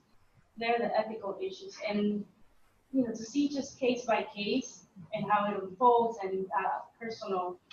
When you're just you go see the patient and stuff, the experience was incredible, and it was a great opportunity to put into practice what we learned here. It was to complete the whole. It was incredible. I just cannot say. I don't know, Henry, if you have it. Oh yeah, it was. It's a beautiful experience to be able to be part of that under the pastoral care department, being there with the patients, being involved in the ethics committee when it comes to analyzing a case, and later on even presenting the case to physicians or other members of the committee. I highly recommend. Any other experience you want to share? I did mine with animals, actually. So I was volunteering at Pelican Harbor Seabird Station. They're out on Miami Beach. They are amazing. I'm actually partnering them this year with the Honor Society. We're going to be working with them, fundraising for them. My husband and I volunteer there every Saturday from 2 to 5. Sometimes we go on Sundays. We're like the backup. They told me like I only needed 150 hours. I was volunteering like 3 to 4 days a week over the summer. I was obsessed. So these are all animals, but it's the same thing. These animals come in herd. It's all wildlife rehabilitation. So it's been like I follow them. I was able to release some of the animals. It's been amazing. So that was like now I have that connection with them. I love them. And you pass it on to your students? Yeah. And my students are going to start going. I'm bringing them to my school in like 2 weeks. They're going to come. This is like a virus or a cold, you contaminate other people with it and you spread it around. That's the idea. I live in a canal that has ducks, and one was very seriously ill and hurt. I didn't know where to Yeah, bring them. Pelican Harbor Seabird Station. They're amazing. Those vets that are there, like I know they're not making a lot, but they do it for like the goodness of their heart. It's an incredible. It's incredible. When do you do the internship? Okay, I'll talk a little bit more about the internship. I just want to give you some loading, but specifically, it's a course in the last semester. Then it's the healthcare bioethics and the internship. But I open it up. Because you have to do 150 hours. You can start as soon as you want and just be accumulating the hours. So really, you have a whole year ahead to do the internship. And like I say, you can do it in different locations, different places also. All right. So you can spread it up, but it will come in officially as a course in the fall of 2019. And how do you document this or like look at it? Because as a chaplain, Yes. So how do I? You try to find. I'll talk more in detail about the internship. I don't want to take too much time now, but because there are a lot of details about it, but you'll see it's very doable. It's very doable. Okay. And you can apply it in many, many different areas. Basic issue is to try to engage others in bioethical issues. That's the whole thing. I think I've already done 2 kind of. Yeah. And this is our last semester, and I want a 3rd because I look at it as a way to get your foot kind of in the door, Yeah. Anywhere. So I'm even looking for another one. So I did the SU Impact here at this university. That was all, like I said, project based. Trying to get students to start their own public service projects. We did a beach cleanup right here in Miami Beach. We went out to Immokalee and met with the Migrant Worker Coalition. Food. That was incredible. So that whole thing, like I said, emotional more than I thought. But then this summer, I happened to come across, it's called the Global Bioethics Initiative in New York City. And it just so happened that, yeah, it was the perfect timing that I was wanted to go to New York, and the initiative was going on. So I heard from professors from all over the world, actually, about exactly what I learned in Father Chavez' class. So it was really, so, but what I'm trying to say is it's just your opportunity to go out there. And that is associated with the United Nations somehow, right? It was the UN. Global Yes. Bioethics Initiative has taken it literally to the global level. So that was a fantastic experience. I'm very happy that you were participating. Many opportunities, Emma. Yes, thank you, Sophie. I'm doing mine with Senator Bill Nelson's office. Yes, in Louisville there you go. University.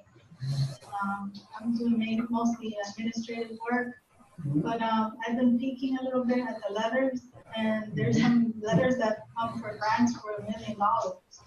And I'm like, how can we get grants like that to help the community?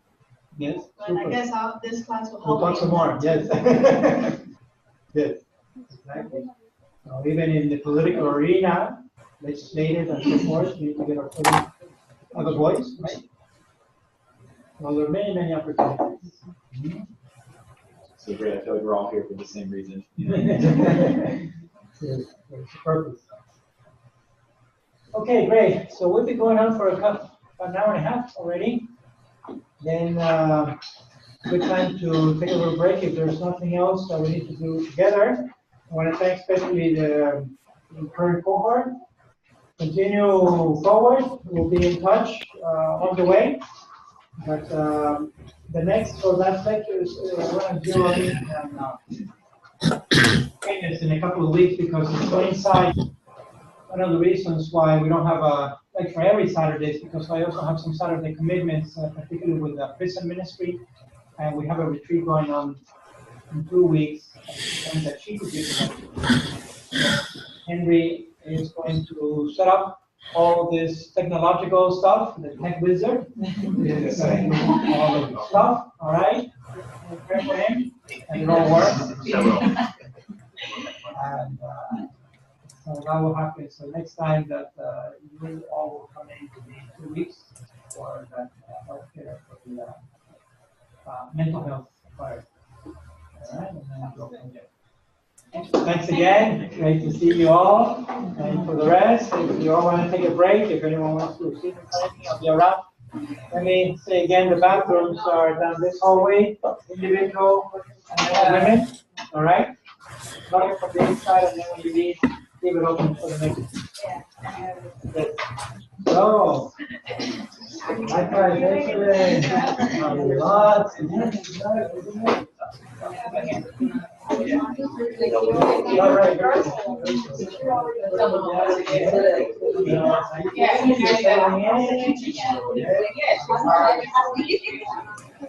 Oh, Yes. Father Dan. Hi, Father Dan. How you doing?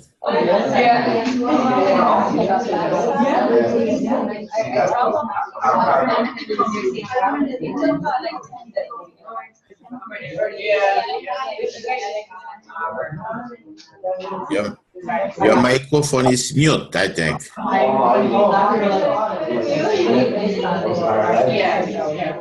Okay. Do you hear me now? Yeah. How you doing? Doing very well, thank you. Okay. I read in an email that you moved. Yeah, I moved last July. And now, yes, and now I'm in a parish in the Diocese of Trenton. I'm in Hamilton. In what state? New Jersey. In New Jersey. In New Jersey, Right, that's quite a change. A big change because it's, you know, it's cooler than here. Absolutely. Also the New England area, almost there, up there, yes. Yeah. But how is everything going? Going well? Yeah, going smoothly, you know, it's nice. I love it. I love it. I love the change, you know. For how long were you down there in Miami? In Miami, oh, I've been in Miami for the past 15 years, you know. My goodness gracious, that's a long time. Yeah, yeah, it's a long time. But now I'm staying here 3 years, renewable. Renewable. Yeah. So I hope it's going fine, and you know. Absolutely. Right. How's everything over there? Well, I just took 2 weeks of vacation. I came back yesterday from the state of Virginia. I was away. Oh, very good, very good. I went to the mountains of the Appalachian Mountains. Wow. Blue Ridge Mountains there in North Carolina and Virginia, right on the border. Oh, yeah. Fantastic, fantastic. You have a good time. Well, I did a lot of fishing. You never go wrong with fishing. And swimming. The only thing is I don't have a license to carry a rifle, but I would look into that in the future because I really love hunting also, yes. Oh, yeah, you like hunting? Okay. Yeah. Some parishioners and old friends from a former classmate of mine in Miami gave us a rifle? A cabin, a house in the mountain. Oh, very good. So we were there for 10 days. 10 days. Oh, wow. Five classmates. 2 from North Carolina, 1 from Miami, and 1 from Providence, Rhode Island. Oh, okay, Rhode Island. I have a classmate too in Rhode Island, Father. Yes. Very good. Very good. Beautiful area. I usually go once a year to visit this old classmate of mine in the Diocese of Providence, and I love that little corner of the U.S. It's very nice. Okay, I have a classmate who his name is Father Chavan. Father Chavan. Yeah, he's in Providence too, in the Diocese of Providence, I think. He must know Father Jaime Garcia, also from Guatemala, but he has lived in Providence for the last almost 40 years. He left as a young man. He left Guatemala as a young, and then entered the seminary there. Okay. He's older. He's now in his early 60s, but he entered the seminary late. Wow. Okay. We worked together at St. John Vianney for 4 years. In Miami. In Miami. Very good. Very good. It was wonderful. It was wonderful. How's Monsignor over there? How's the bishop doing? Well, the bishop is fine, although you know the struggles and the challenges that they're facing. Right. This is a very good, difficult time. Very difficult time. The Diocese of Venice had a mandatory meeting 2 days ago for all the priests. Our own bishop here in St. Petersburg had another mandatory meeting a few days ago also. But I was away. I could not attend. So yes, these are challenging times. This week we are going to have a convocation for the priests in the diocese from Tuesday to Thursday. Oh my goodness. Yeah, well, you know, this is going to be on spirituality. It's a bishop from another diocese who comes to teach us, you know. Wonderful. It's like a mini retreat. Right. And we need that, you know. Absolutely. There is a lot of discouragement. We even received information from the diocese, our diocese here in St. Petersburg, how to address and how to answer phone calls from people who are frustrated, people. You know, angry. You know, angry. Yeah, very good. We receive sometimes some angry calls here, you know. And we need to manage and we need to live with that. Absolutely, because many of us are also frustrated. Yeah, all of us, you know, everybody. Absolutely. So, but we can say that, our trust is in the Lord, so is in charge. Yes, indeed. Spes nostra in nomine Domini. Right. Amen. Very well. I'm so excited that we are starting this new semester. Yeah, I'm so excited to, it was about time. Oh yes, yes. It has allowed me to acquire so much knowledge and time. I have made time to read, time to take notes. I always wanted this, and I said that to Father Shofi a year and a half ago. This combination between biology, the science of biology, and theology. Yeah, it's fascinating. Yeah, this is very, very interesting, fascinating. Yes, definitely we have to go very, very, very beautiful course. I'm going back to the parish in about a week. Okay, very good. I'm still away. It's still away on vacation too. Yep. My last 6 days. Enjoy it. Thank you. I'm gonna go and take this very well. A café con leche, coffee and milk. Very good. Have a good day. Yeah. Thank you. You too. I have a funeral in the next hour, and I'm going to to prepare myself for something. I see. Okay, Father. Très bon, mon frère. Thank you. God bless you, Father Diane. Bonne chance, hein? Bonne chance. Merci. Thank you. Pas de quoi. Okay, merci. Bye. Bonne journée. Wow.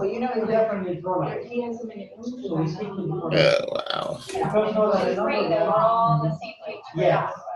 So we have to stay on the or supposed to have an agreement, right? We have an agreement that if they get a girl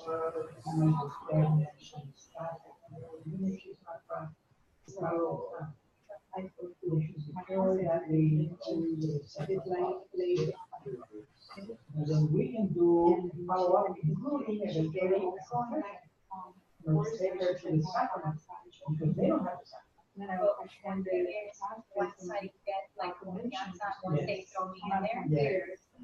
Once I get there, I have to pray about thinking about so everything like then I can say, because I feel that they're a little pushy on putting Jesus, yeah, it's kind of like a turn off, for some people. Yes, and I won't even one full day. So right, you're already I'm already, yes, and talking about like the fact that there's contraceptives. So see, yes, which for them is acceptable. Mostly, right, but like I feel like on like Catholic it's even harder. Yes. And that's why we want to get, they can do the sonogram and do the cancer and everything, but then they might go to us, to the Catholic side, because we have more. Supposed to be in agreement, yes, it's supposed to be in agreement with Mark Avila and John Crown. She's way up there. No, but she's fine. Correct. Okay, because she was probably just like. And they have some Catholics working, they have Catholics in the board and everything. Oh, So okay. people are confused. Yeah, because I didn't know when I even applied the prayer. I think they might have, when I saw the prayer, I'm like, okay, this is said, fine. They'll take with you. The Catholics say inside, they'll take it all of the Catholic beliefs, like names, and all that. And for example, they will put contraception This is a sign from God. I was teaching my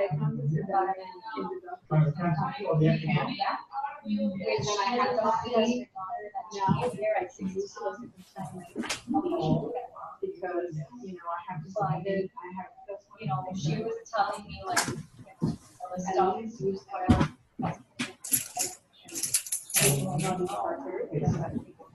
It's on a bit of an MP, and then I brought, yeah, I was teaching them like some stuff.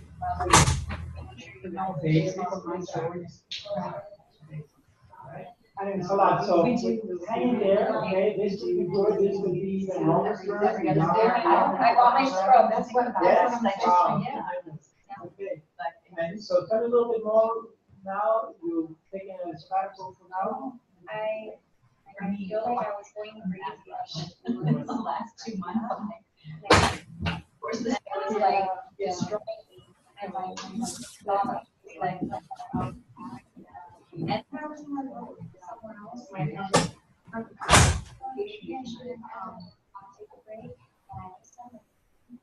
Yes. Yeah, Yes. talk about it. Talk about it. Oh, yes, wow, yeah. Education, right? So now I sit with like how many hours? I pretty much so it was. Well, so here's another Right now, so far. Yeah, but it's volunteer, so. Yeah, but they could, they hire me. Yeah. And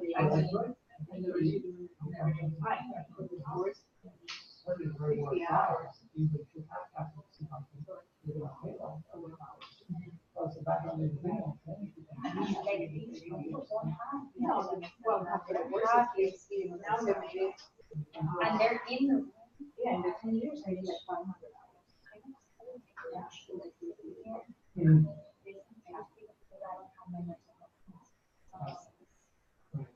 Yeah, you have to get over with kickback and the.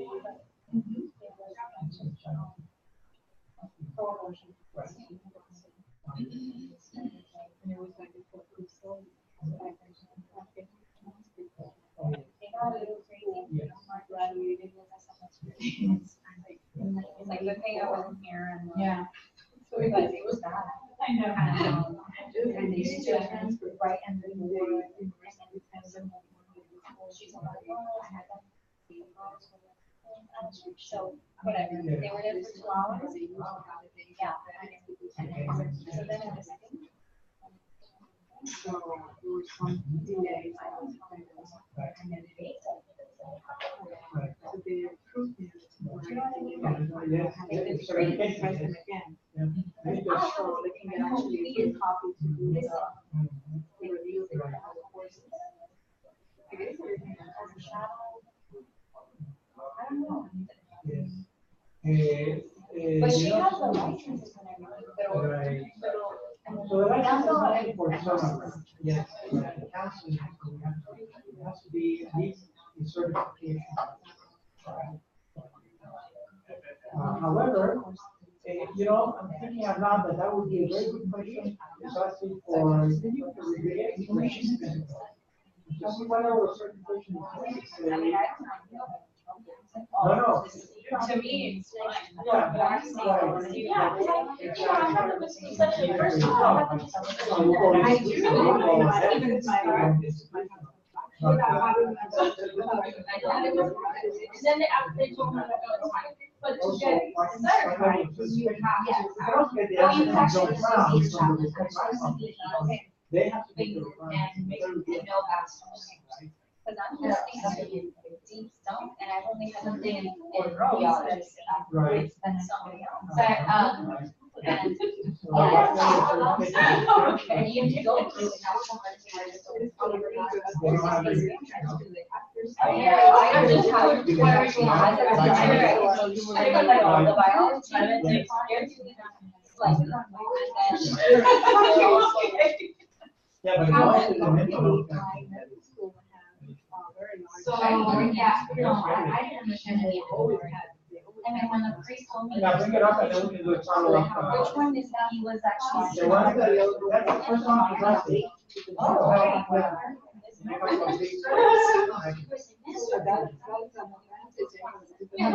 We're gonna move over to another classroom over there, so you'll continue here.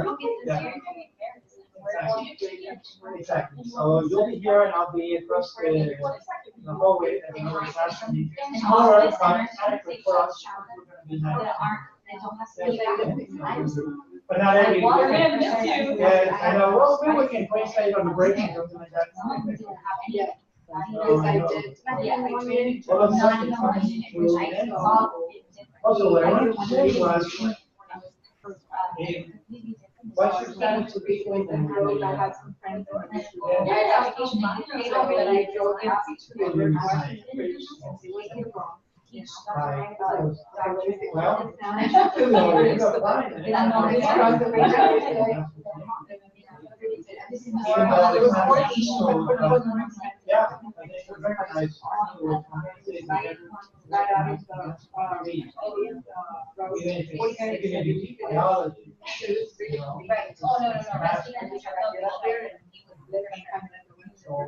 I'm saying that because I'm trying to build that in as an incentive for high school teachers to advertise the program.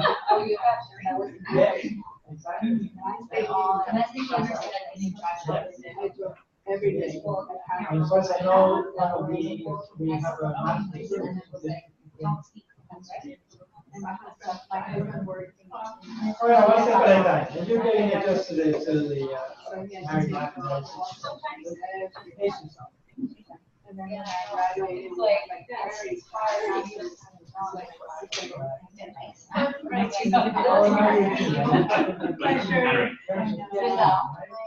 So it's a lot of, yeah, I'll rearrange my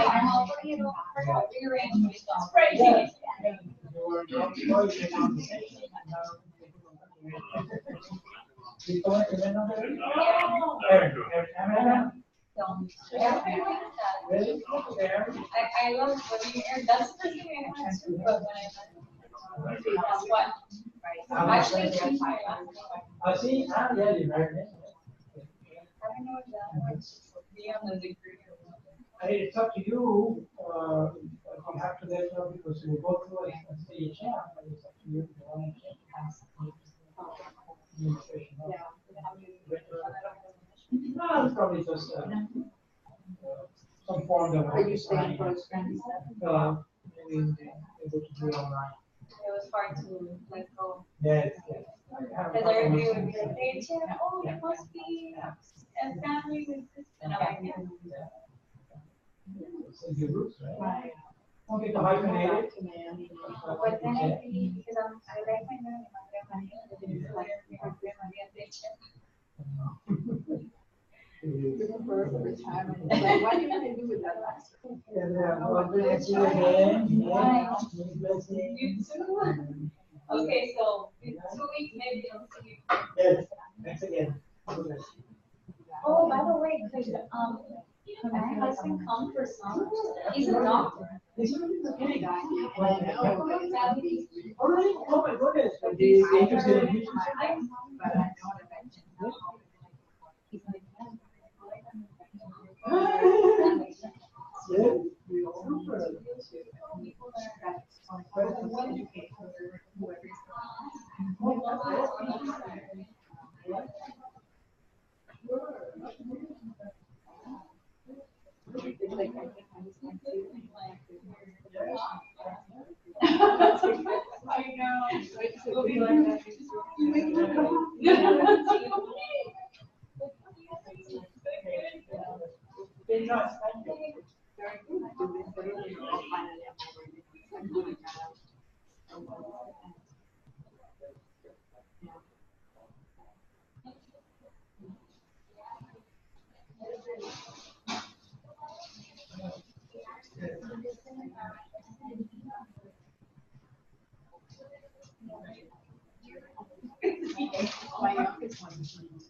First thing I'm going to ask you is if we can rearrange the room, or let me ask our friends.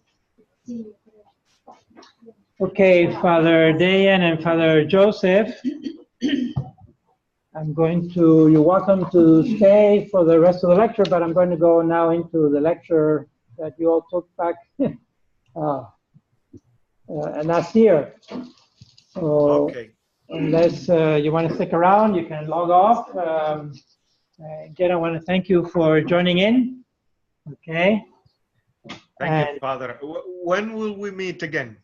Oh, sorry, yes. So I need to send you, I apologize. I'll send you a little later the schedule. Perfect. But the next meeting for you will be in 2 weeks. In 2 weeks. In 2 weeks. The 22nd of September, okay? Very well, very well. In a couple of hours, I'll send you the, oh, well, it's in the link also. Have you been able to register already for the course and everything? Yes, yes, I'm all set. Okay, and how about, have you gotten into this Canvas, into online, into the university to look at the course, online? And well, I did that for the statistics course, but I could look into Canvas and see the new. Right. The new. Go into Canvas and go into the healthcare course, right? Healthcare bioethics. Right. Go in there, and I have the syllabus posted already on Canvas. And the last page of the syllabus has the calendar. And it also has the modules, the 7 modules I will cover. Basically, hold on. It's a page that looks like this. It has the modules, and then the next page has the actual calendar, you see? Very good. Just like that. But it's online, so go on Canvas. If you can't find it for whatever reason, send me an email, and I'll send it to you by I'll let you know. I'll let you know. Yes. Okay. Well, thank you. Thank So you very much. no summary of today's meeting or anything. No summary of today. Not for you, for the new guys, yes. But not yet. Grazie tante, padre. Grazie tante. Buona fortuna. Grazie, altrettanto. Auguri. Ci vediamo, auguri. Ciao, ciao. Grazie. Ciao, ciao. So little Italian. He's Spanish. No, he's Italian. Okay, so may I ask you to rearrange the furniture the way it was? Yes. Excellent. I don't realize. Do you have to line it up to this one and this one? Essentially, it's not just religious, it's like, whoever brings a piece, that's my job. That must, I think this one is supposed to, how would it be like I'm hired for this. do you know who you with? I don't know how to have like that form. Oh, I think, yeah, this one. Yes. This is like this.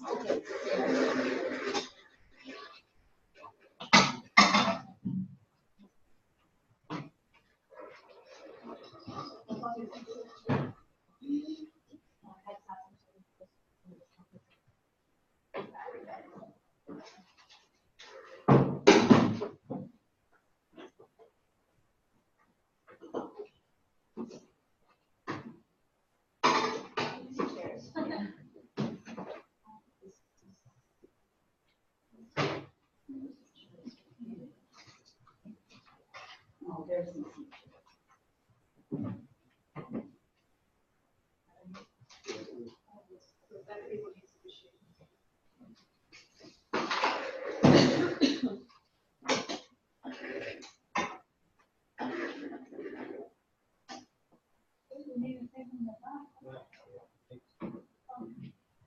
Just really forward, we need to move it a little bit back.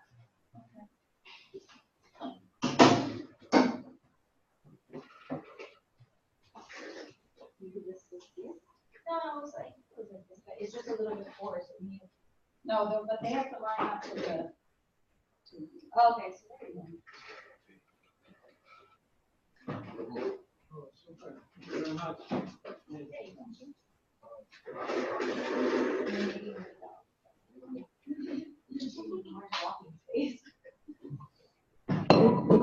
here.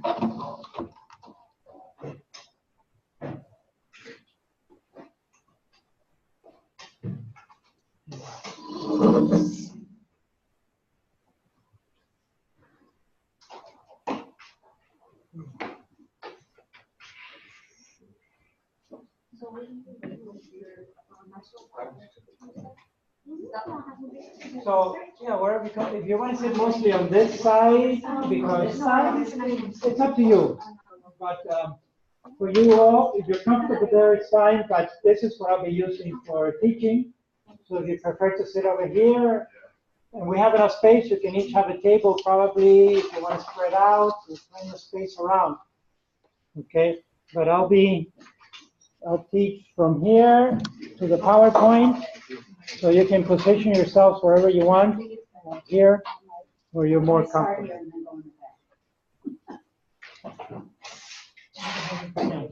Whatever works better for you.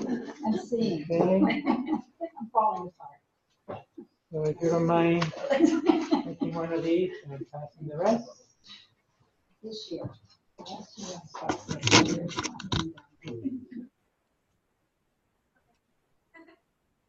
Also, there are plugs along the wall if you need to connect. You should be able to connect to the internet.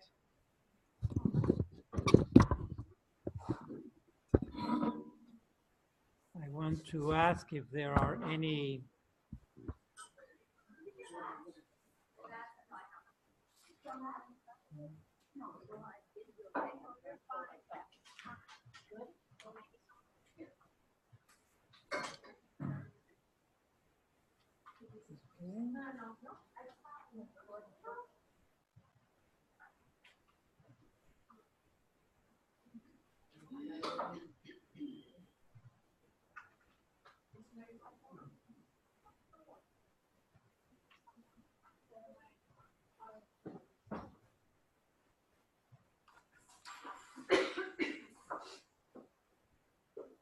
So you're welcome to bring your food and drinks, whatever, because we go for about 3.5 hours every Saturday. And I want you to be well fed for the journey, all right? Any questions or comments toward the beginning? Anything with registration or the ID? Yeah, I had a question. Mhm. Do we need an ID? I didn't know that. Yeah, that's for parking too. I mean, that's where you go through the gate. Right, the parking, you should get the parking. The ID is convenient to get in so that you don't have to stop at the gate every time you come, all right? So with the ID, you just swipe and it opens the gate automatically. So that's an advantage. In addition to that, you use it at the library and other places if you're gonna use the library here. But the alternative is just to stop at the gate every time and ask to, they will let you in, for sure, but it's just a little hassle. What I don't know is, does anyone have an ID yet? Most of you came during the week and just did all the, because you have to come physically, you see, they have to take a photograph. And I don't know if they're open on Saturdays. No, they're not. No. I asked today. Oh, you I went asked. to the gate. Oh. No. So they have to come during the week to do that. The registration center. Well, yeah, it's called the Bobcat Center, which is the building. Yes, it's the building between us and the chapel. Yeah. Right, yes, we're still trying to get it. So Father Anthony, it's an issue with the studies that he did in India with the seminary. He has all the credits. In fact, he has more. He has 170 credits of equivalent to a bachelor's. But back then, when he studied, the state is radically separated from the church. So it's a technicality that I need to put a policy through this semester so that we recognize those 170 credits as equivalent to a bachelor. So technically, in the meantime, Father Anthony is participating in the course and in the program as we go along. So hopefully that will kick in before December, okay? Yeah.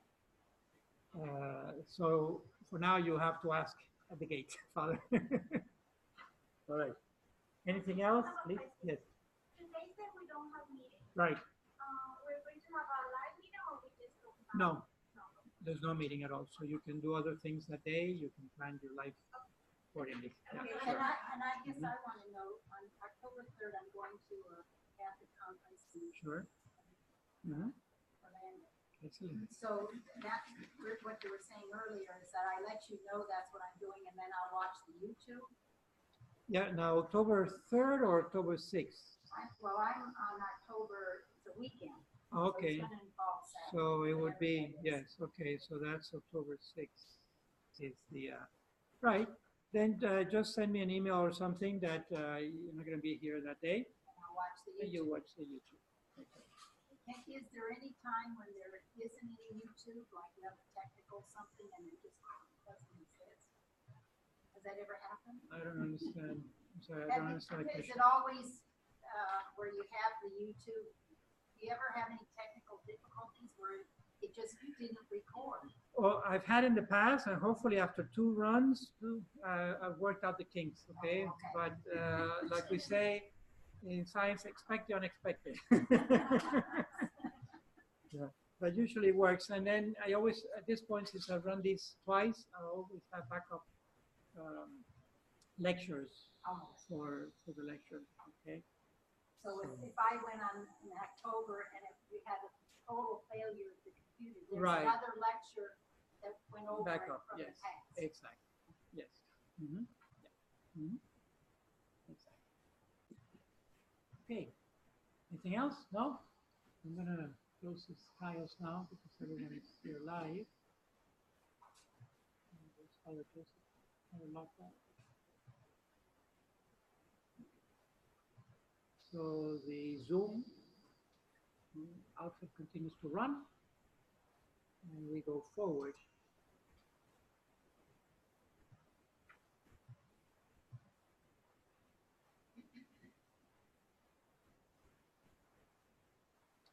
Into today's lecture. When you're looking at the YouTube, what title do you put? You'll see it is mostly anchored by date. Just put That's Father it. Chaffee's bioethics or he sends it? Yes, I send a link. Oh, okay. Exactly. I send so you just link it to that, I'll take you to the YouTube. All right, so we've gone through this already. Oh, Meyer, yes, I need to bring the textbook. Let me bring the textbook. Let me bring the textbook now. Give me a minute. The textbook for this one is a loaner. Then I'll get it back at the end of the class.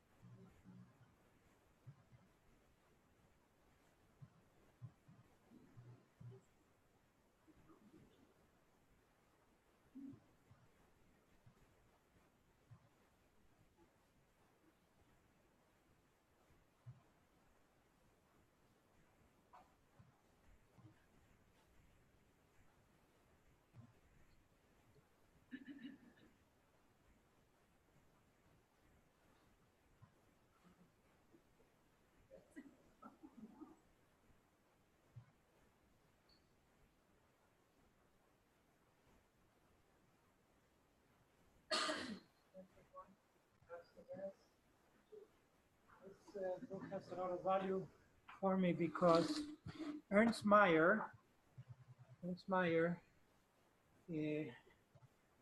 lived over 100 years, and he expanded the 20th century. He was born at the very beginning of the 1900s and lived into the year 2000. So he was a German scientist, one of the last great scientists who had the courage to take up also the philosophical and the theological arguments and take them, at least take them seriously and try to approach them and come to some conclusions. Unfortunately, when the conclusions he came to, he fell off the edge, as it were, and ended up rejecting the whole notion of the participation of God in creation right? But I'll point out the weaknesses in his argument because as excellent a scientist as he was, theologically he was an amateur, he was not professional. He didn't have really the systematic background. However, this particular textbook has a lot of merit because he takes up those issues and we will pick up where he left off on the issues and take them further and deeper. But he allows us to address the issues with the scientific community.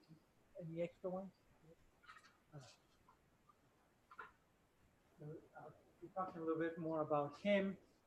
He was involved in what is known as the modern synthesis of biology, which happened in the first half of last century, and also is the one basically responsible for the biological definition of a species, which is extremely significant for us in biology today and in science and ecology, all the things that have to do with nature.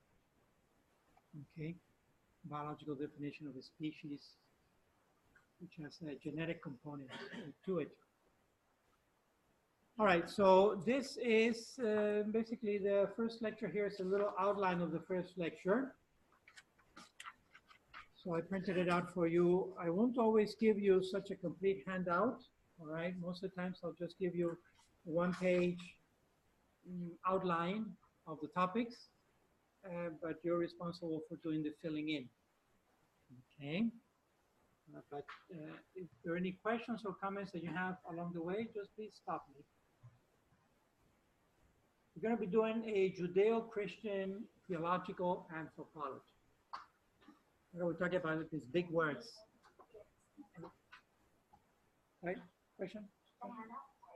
Oh, you didn't get one of these? Oh, all right. You're welcome. Yeah, no problem.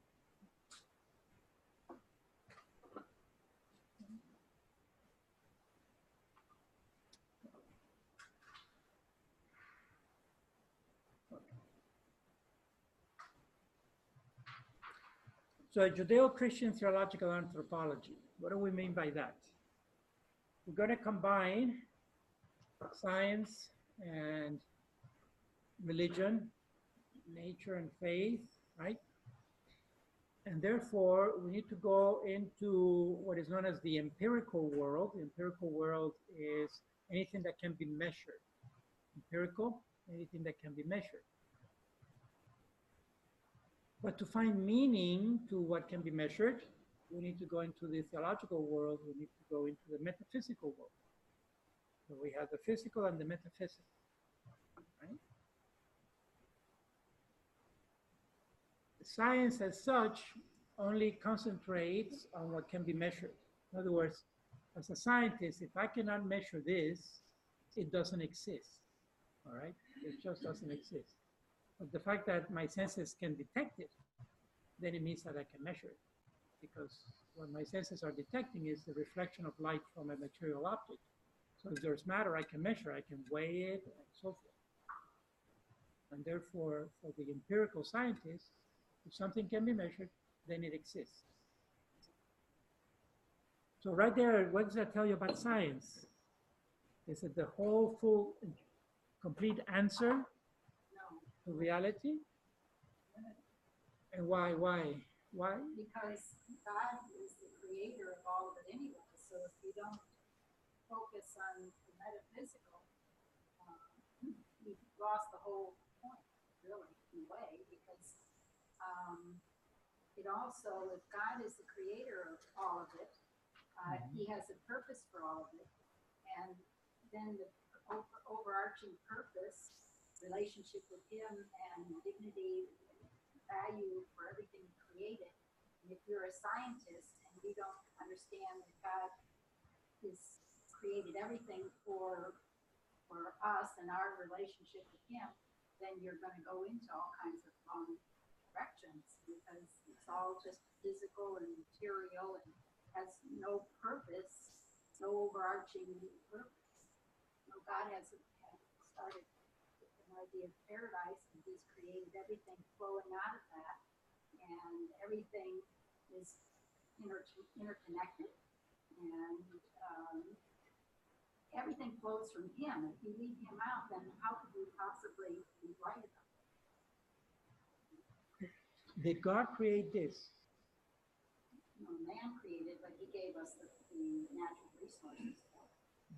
So a God statement is a statement of faith. It's a statement of belief. Can I measure God? So he's out of the physical realm. He's not in the province of empirical science. That's what I'm trying to say. Okay. So to introduce the metaphysical, we have to appeal to some realities that exist, but are not measurable in the sense that science measures things. If we cannot come up with any reality that cannot be measured, then we have to at least question the idea of God and the reality of God, because God cannot be measured by definition. But some people can say, well, I respect your opinion that you believe in God, but I don't believe in God. All right. How do you deal with that? So we need to find some realities that we can all agree that exist, but are not measurable in the sense that science measures things. And some are so obvious that we just don't think about it. Part of this course is to bringing out thematizing stuff that is in the subconscious, that is unthematized, because they're so obvious we don't think about it. Okay? For example, who would question the reality of love that exists? Love exists, you know, and hate, and all these feelings and emotions. Well, a psychologist can say, well, we can measure that, or even scales that have been standardized to measure passions and emotions and so forth. But then you have to bump it up a notch. How about sacrificial love, for example? You know, how do you measure that level of altruism to the point of martyrdom? Is there a scale? Is there a standardized scale, as they say in the clinical profession, to measure the level of altruism in martyrdom? You know, is one martyrdom more significant than another one? You see? So we can point at realities that exist, but are not really measurable, not quantifiable in the scientific realm. Anything that is matter or energy, we can measure.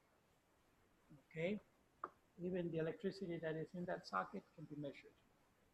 So that's a physical reality. But then there's the metaphysical. The desire for knowledge. Many things like that. But evidently, and this is the interaction between the brain and the mind. Because there's going to be an organic substratum. Even as we're thinking about these issues, we're still thinking, right? That thinking, which is organically at the biochemical level, it's an organic process. Proteins are being synthesized and broken down as I'm speaking and as you're listening to what I'm saying in our brain, especially on the cerebral cortex of the brain.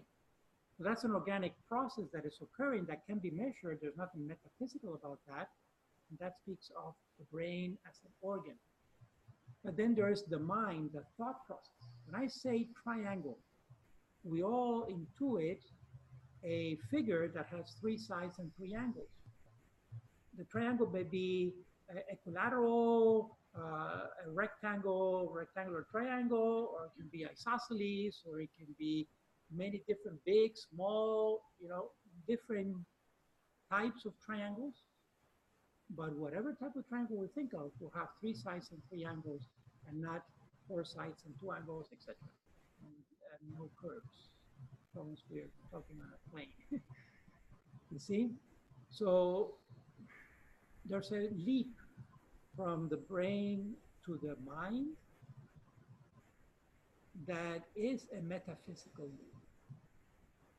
Because we can all agree on triangle, even though we all have our shape or particular shape of triangle will be different. And we don't even have to write it down or depict it to be able to communicate.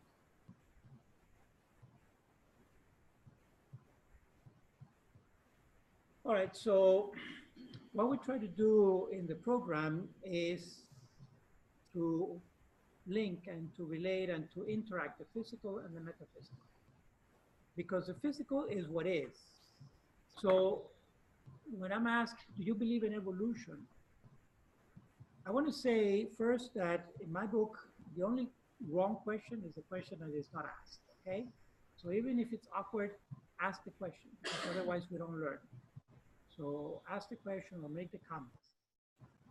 If you don't ask questions or make comments, I'm assuming that you understand everything I'm saying, and I keep going. But having said that, the quality of the question, we also need to refine it in order to really understand what we're talking about and what level, what sphere we're at. So when I ask, do you believe in evolution? Do you think that's a good enough question, or can we make that question better? Because if I say, okay, I don't believe in evolution, does that mean that evolution doesn't exist? Yeah, for me, right? 1 out of 7 billion people. So what if I say, do you believe that there are trees out there?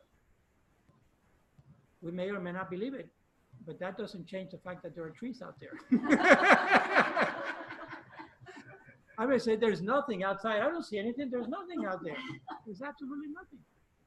You know, I'm just deceiving myself because there's a whole world, and behind the world, there's a whole universe out there. Regardless of whether I believe it or not, it's there. So those are facts, and that's the realm of science, the empirical facts, because we can verify. So evolution, I can tell you from the start that it's a fact. Okay, of course it's a theory because it's long term, but we can measure it.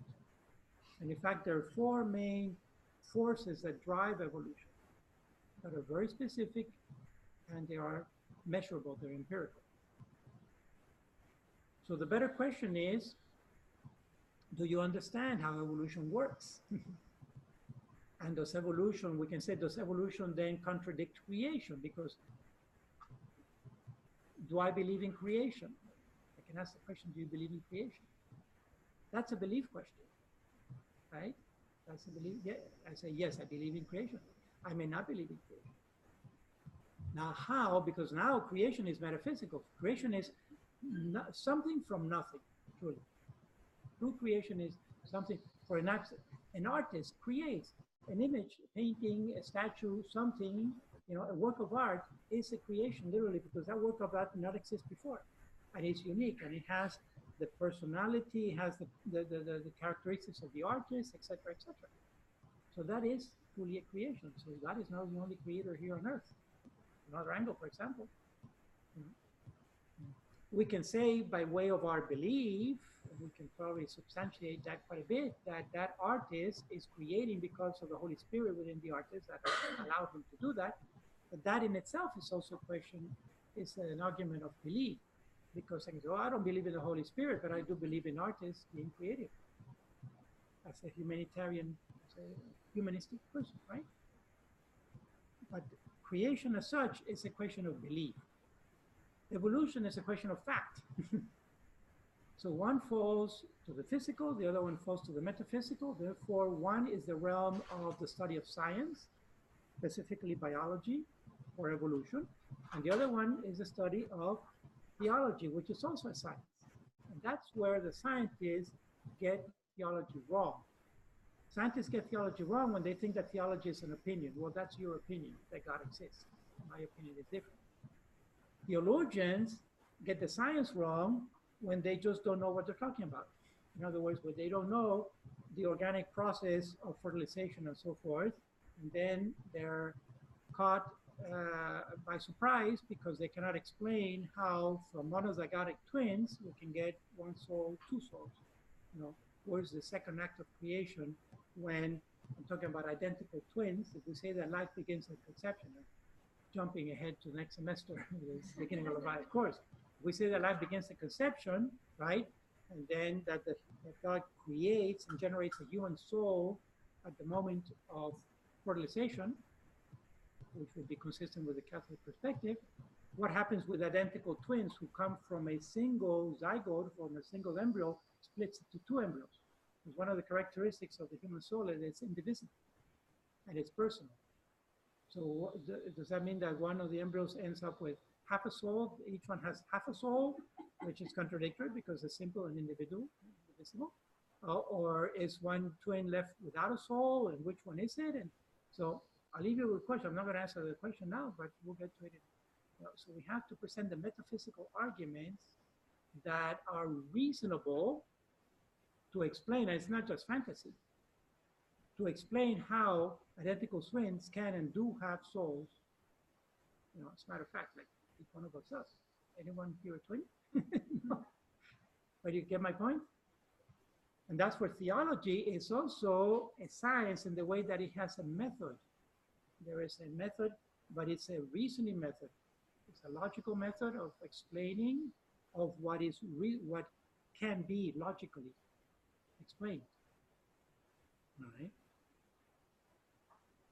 So the anthropology part is the scientific in the term of empirical science, right?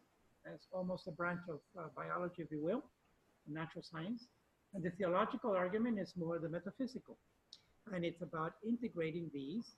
And what my hope and purpose with this program as a whole is that you come out of this program enriched with that you're able to develop more systematic and more complete personal anthropology, theological, a vision of the human person, the question of who we are associated with why are we here, associated with where are we going and where we came from. So those 4 questions are interrelated, you know, who we are, who am I, is the existential question of forever.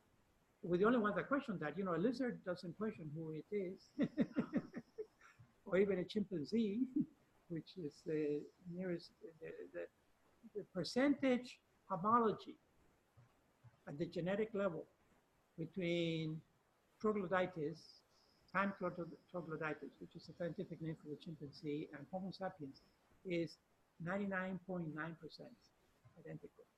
Okay.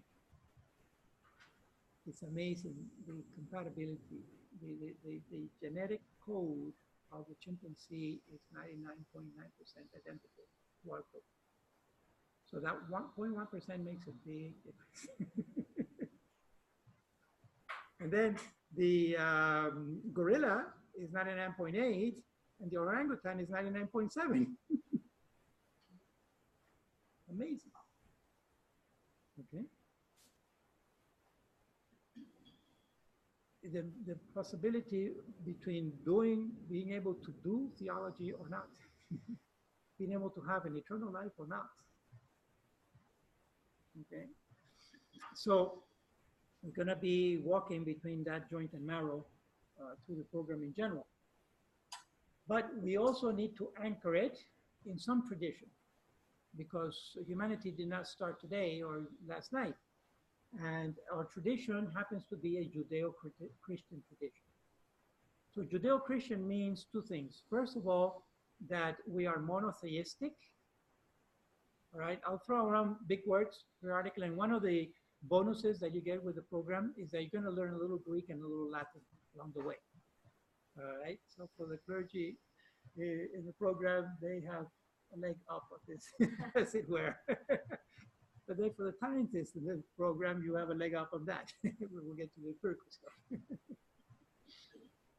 Yes, monotheistic meaning that we believe in one God, like the creed, right? We believe in one God. And that's the unmoved mover. We believe in one God. But we don't stay there, because if we stay there, then we can be either Jewish or Muslim. We're Christian. So our God has become incarnate in the person of Jesus Christ. And that's the Christian part. And that's the part that makes Christianity folly, utter madness, right?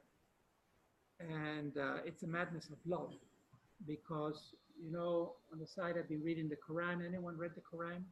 Almost done with it.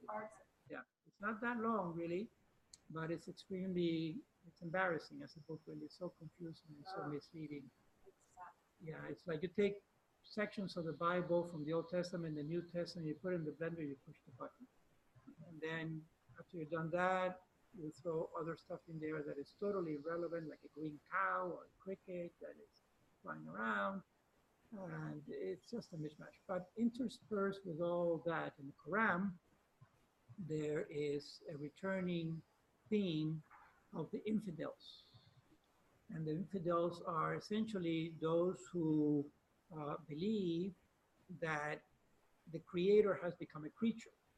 In other words, they're looking at Jesus Christ, and they're saying that to say that God has become incarnate, that God has become one of his creatures, human being, even if it's the most exalted of the creatures, is an abomination.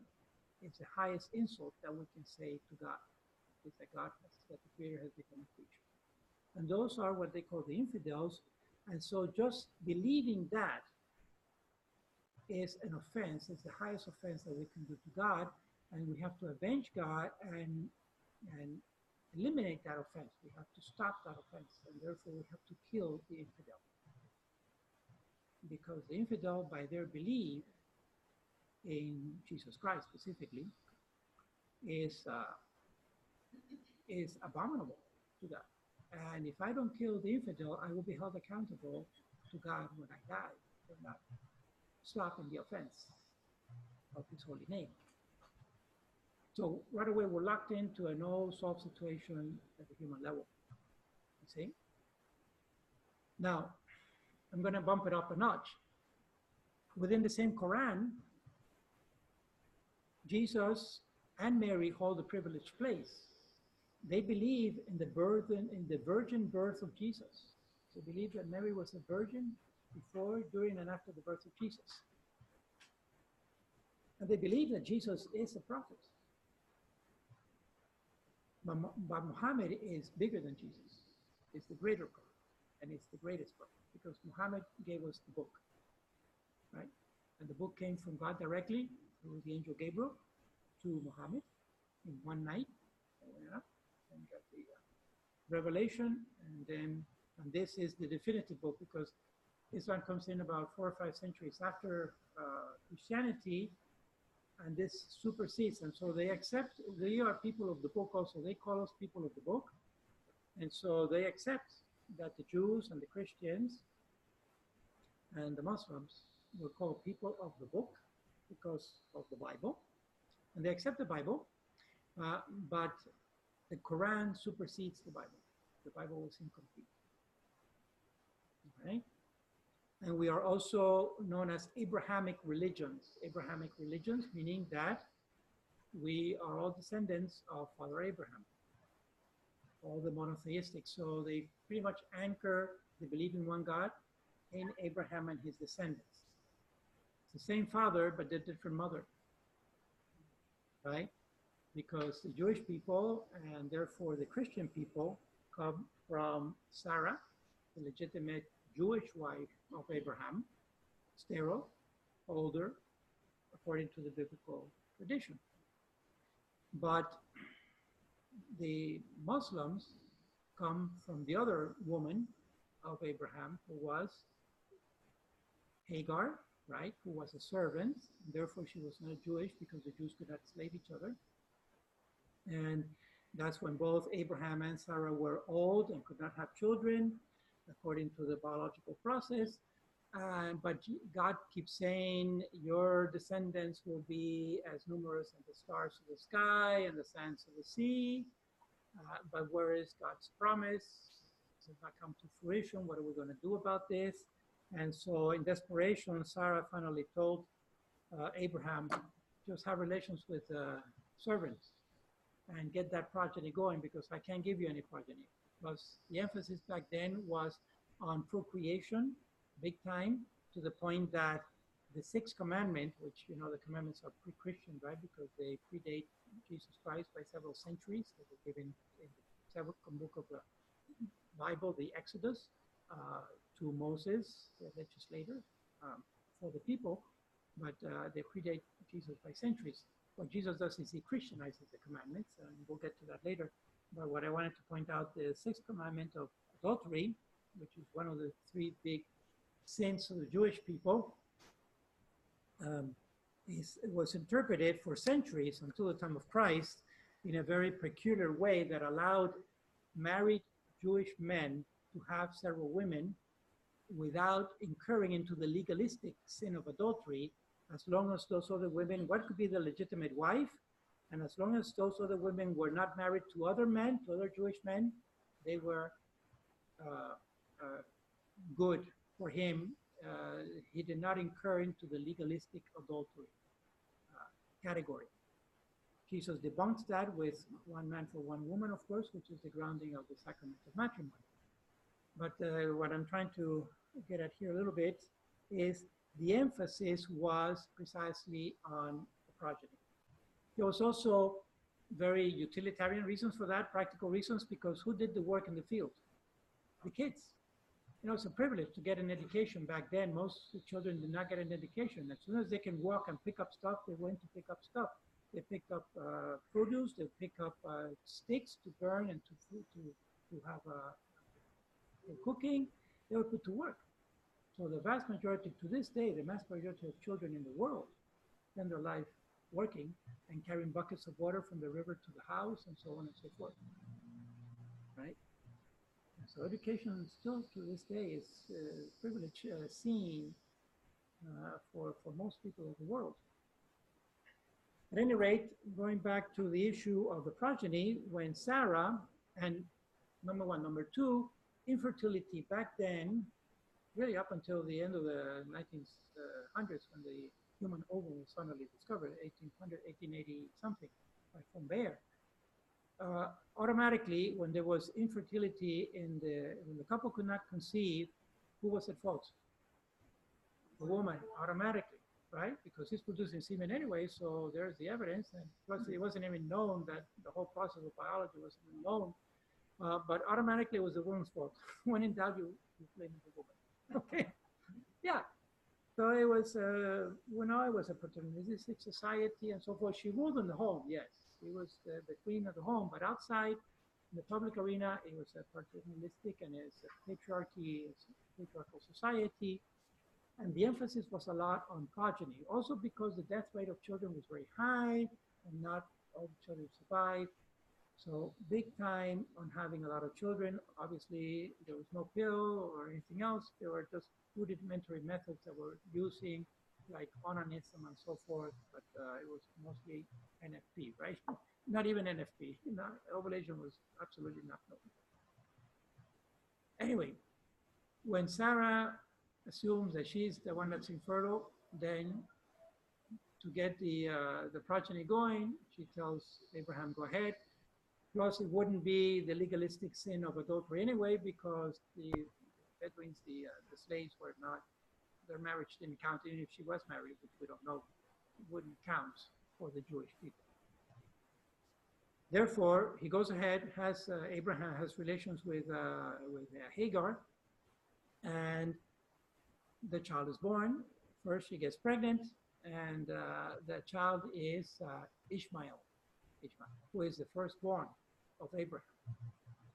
But because Hagar is not Jewish, then Ishmael is not Jewish. And therefore, he's not legitimate, but he is the firstborn. So really, for the Jewish people, he doesn't count.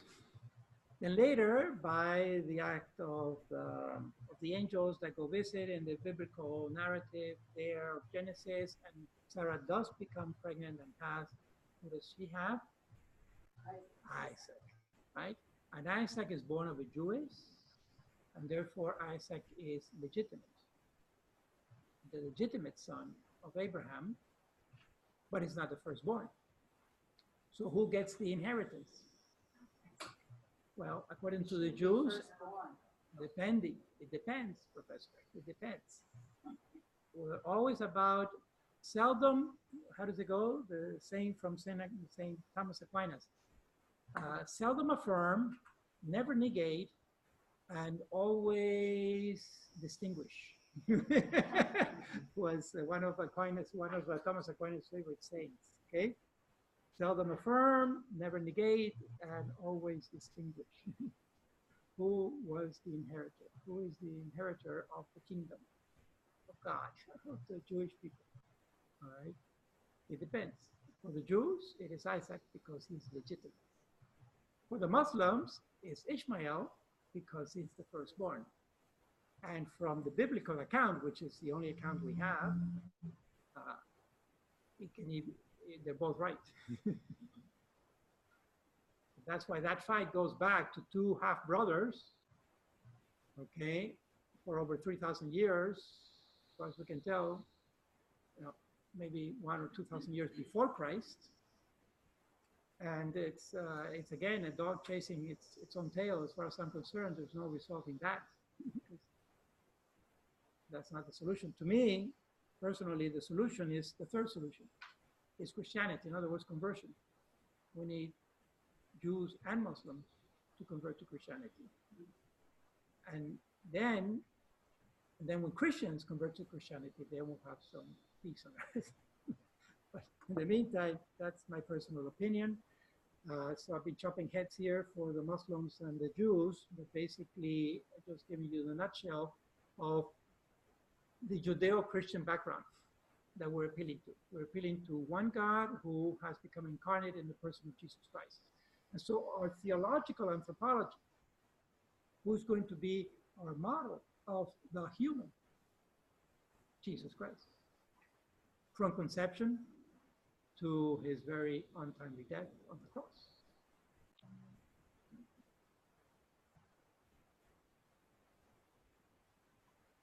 Okay, we got that part. We can go home. I'll see you December of 19 because that's the whole program right there.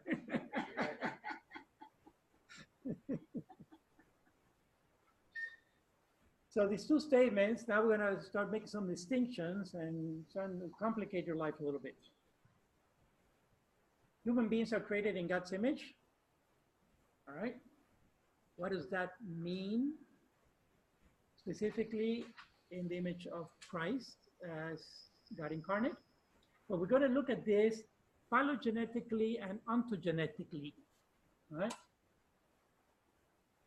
Genetically is from origins. And phylogenetics, phylum means to the group, the origin of the group as a whole. Whereas ontos is being, is the individual person, right? So ontogenetically is our individual beginnings. In other words, when our father's sperm fertilized our mother's egg that made the zygote who we became to be. Who we became. I'm sorry, but what was the first one again? I'll get to it. I'm doing onto first, right? So onto is the origin of each one of us. Our God's image from the time of when we were conceived, right? Thank you. Until we die, naturally or unnaturally. Okay. Well, what's the first That's one? yeah. As soon as I get there. So our origins are we created God's image, and throughout, and what are the arguments that we can present to sustain that, because that's how we sustain. And this, of course, will have a lot of traction. We'll get traction for beginning of life issues, why we should respect the unborn as sacred as we are, as the born, and why we should also not go around killing people, all right, just because they're elderly or handicapped or disabled or even dying. What do we do at the end of life? Okay, how do we handle that? Phylogenetically. You ready? Yeah. Okay, Caroline, here we go. Phylum is the group as a whole. Oh. When did the human species begin as a human? Who was the first human who had a soul, basically? Who could have had a soul? Yes, but Adam and Eve, where are they? But they're mythological figures. They're in the Bible. But I'm talking anthropological. I'm talking bones. I'm talking about fossil record. I'm talking about Homo habilis, Homo faber, Homo neanderthalis, who coincided with Homo sapiens in Europe. But the other ones came from Africa. And these hominids, these are Homo, they have the same genus, but different species. And there's some evidence that they have been interbreeding between Neanderthal and Sapien a few thousand years ago, which is not too long ago. When did we start as a species or as a genus with the human soul. In other words, who are Adam and Eve anthropologically? Exciting. So it's not a question of, it's faith and science together. No, because Lucy is not a hominid, she's an Australopithecus. So she's of the same family, but she's not of the same genus. And that brings me to the next part of the lecture, which is the scientific classification of a species. Okay, but you're on the right track. So yes, of course, we're going to be upholding the dignity of human life intrinsically, not contingent, meaning that it's not a committee that grants me, it's not a committee that grants my dignity, it's not the state, it's not anything external, it's not my mom, or it's not even myself. I don't grant myself dignity.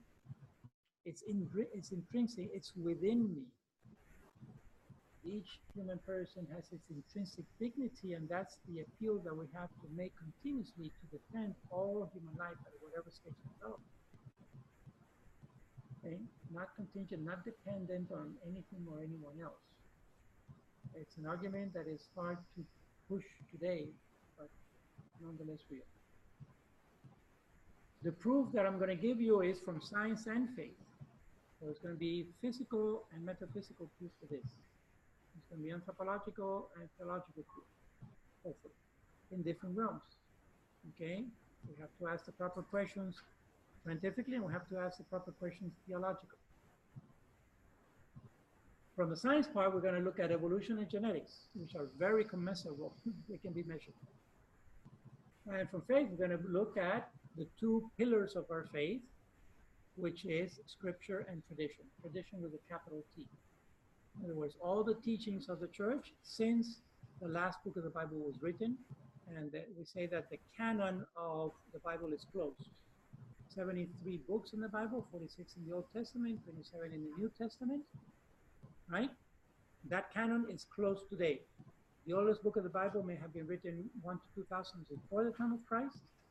The last book of the Bible may have been written about 120 years after Christ. Others, correct me please. I think the two letters of Peter, first Peter and second Peter, I think are the last ones, chronologically. So that makes the Bible literally a book that spans 1 to 2,000 years with all these little books in it, right? And that's why it's a biblioteca, it's a little library. It comes from Biblos, the sound of this library found in the library of this book. But basically, that is our tradition. That is our biblical tradition. But for us as Catholics, it doesn't mean that the Holy Spirit stopped working on the year 120 AD, after inspiring the books of the Bible. The Holy Spirit continues to work through the church, through the magisterium of the church, every day. Because Jesus never spoke about contraceptives and never spoke about nuclear warfare. So we have a very definite position on those issues, and they're anchored on our faith. Tradition with a capital T is as important. In fact, we can actually look at the Bible and say there was an oral tradition of the Bible before there was a written tradition.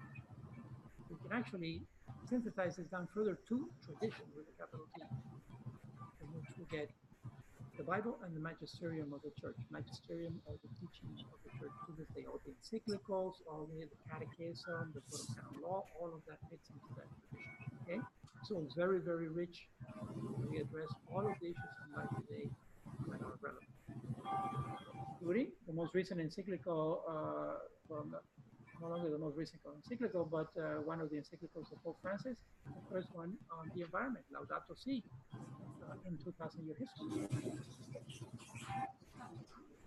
Yes, spectacular. We're talking more and more about that when we have a conference. We did one conference 2 years ago, and we got Cardinal Tucson from Portland. We wrote the draft to the Pope. We got him here on campus, a 2-day conference. He gave us a talk. We're organizing a second talk now coming up in April, so you'll be in that talk in April of next year. Exciting stuff. An international conference on climate, nature, and society. Climate, nature, and society. All right, so we're going to jump right into last century, just very quickly, bring it up to modern science. And here is our scientist for the course, Ernst Mayr. You see how he spans, he lived 100 years, the man, and basically the whole 20th century. You know what it means to live the whole 20th century? So maybe 2 world wars, just that. If I had to define the 20th century in a single word, what single word would you use to define the 20th century as a whole?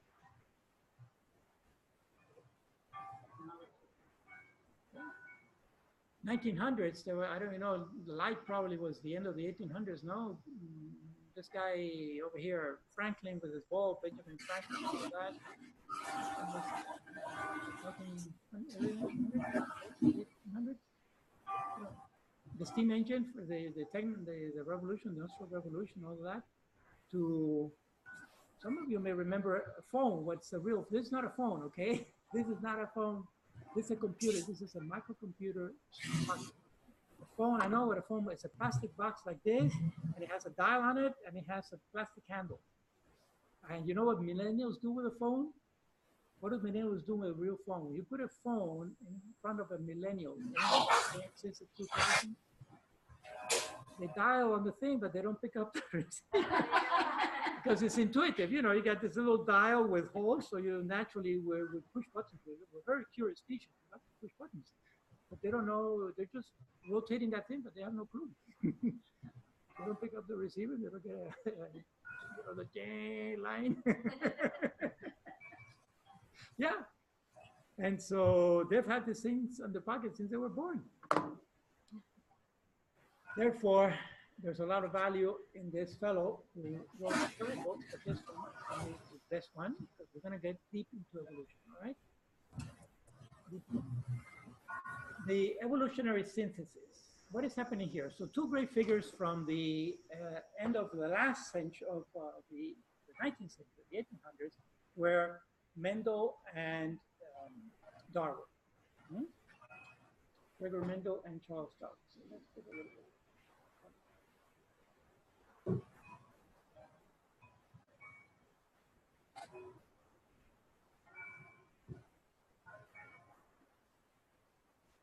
So here is Gregor Mendel.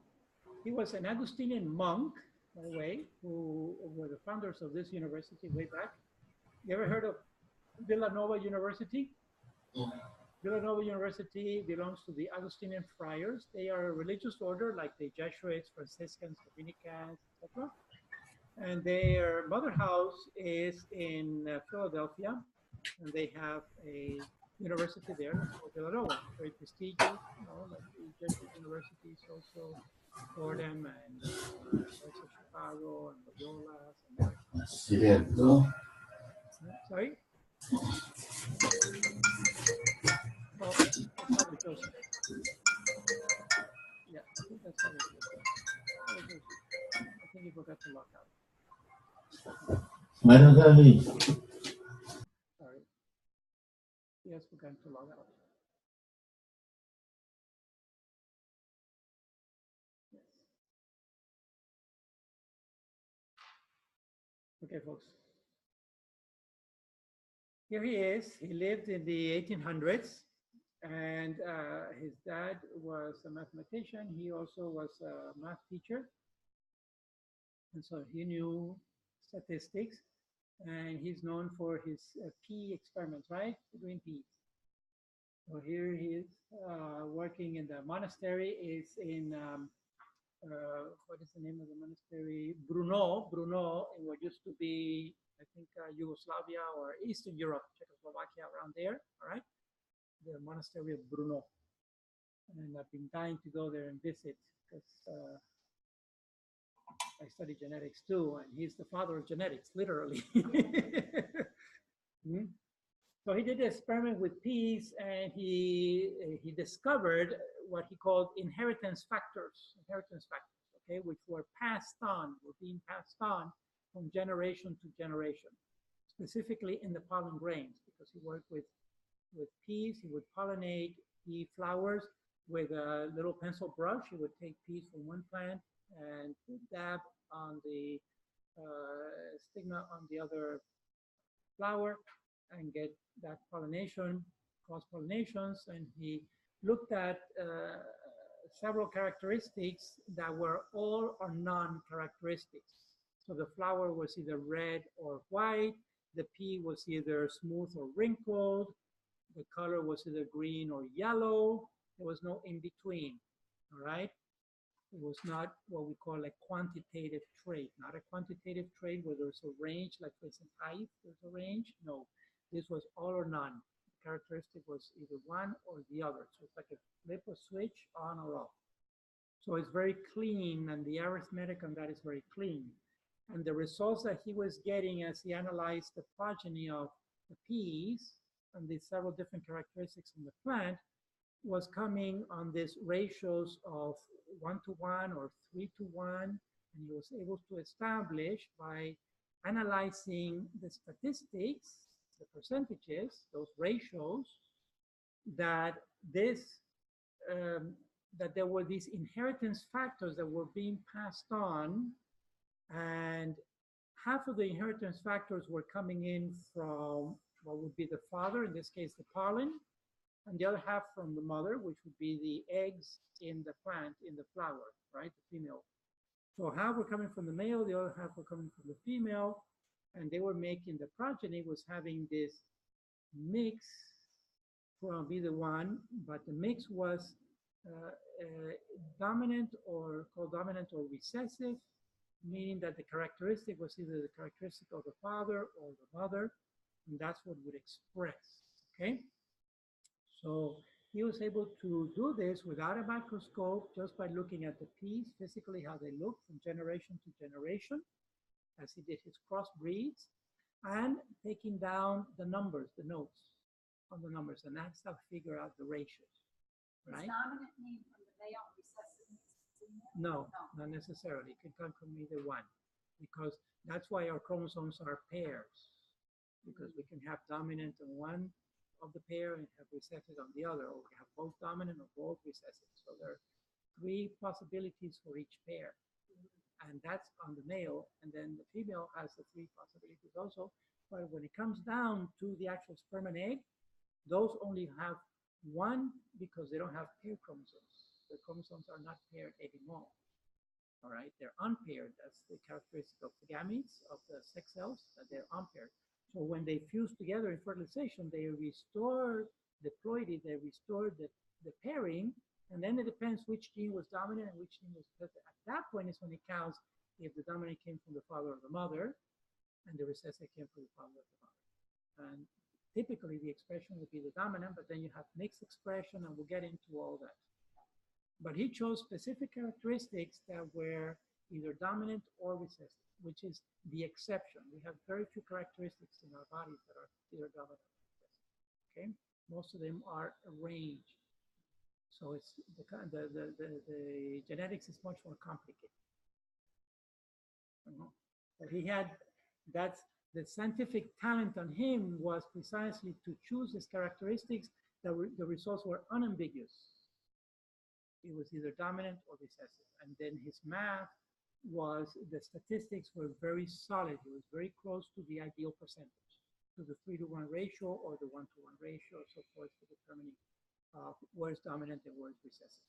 But basically what he gives is the genetical explanation of evolution. The genetic explanation for evolution would come from him. In other words, he gave the mechanism for evolution to be explained at the genetic level, at the level of inheriting from one generation to the next.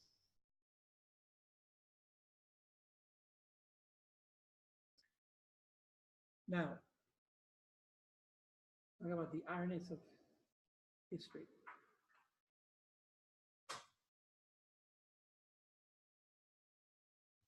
What's his name? Just got to reboot.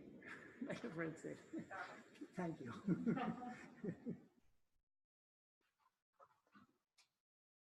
Simultaneously,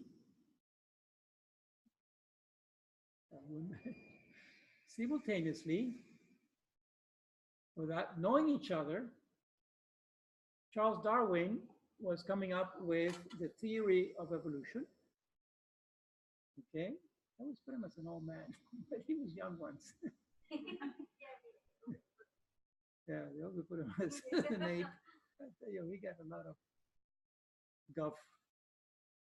And himself, you know, he published that, he was young dog. Okay. So, in other part of the world, in not continental Europe, but British Europe, right?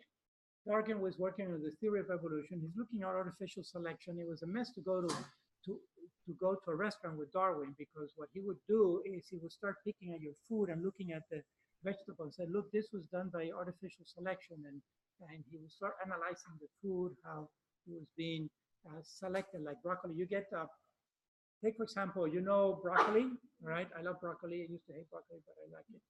And there is cauliflower, and there is cabbage, and there is what else? Kale, and there's another one. They all come from the same original native plant, wild plant, which is wild mustard.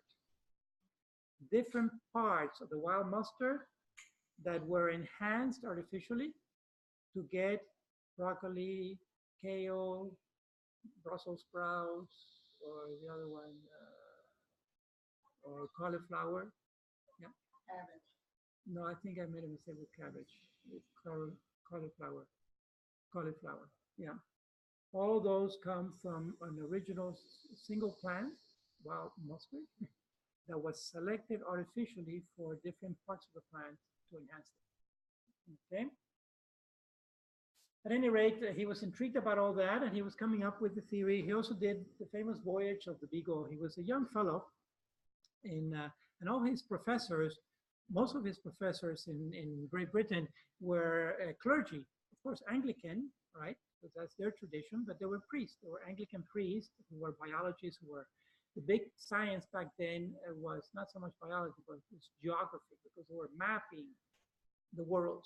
They were mapping the coast of the world, the mountains of the world. It also had business, it had commercial value, right? So there were these explorations, the steamship is starting to emerge and so forth. And so they're doing these explorations throughout the world. And young Darwin, as a teenager, thought briefly about becoming an Anglican clergy. He had a predisposition there, apparently. But then an uncle of his didn't want him to become a clergy and got him engaged in, because he thought that Darwin had potential to be a scientist, and got him involved in a voyage of this Beagle, His Royal Majesty Beagle ship.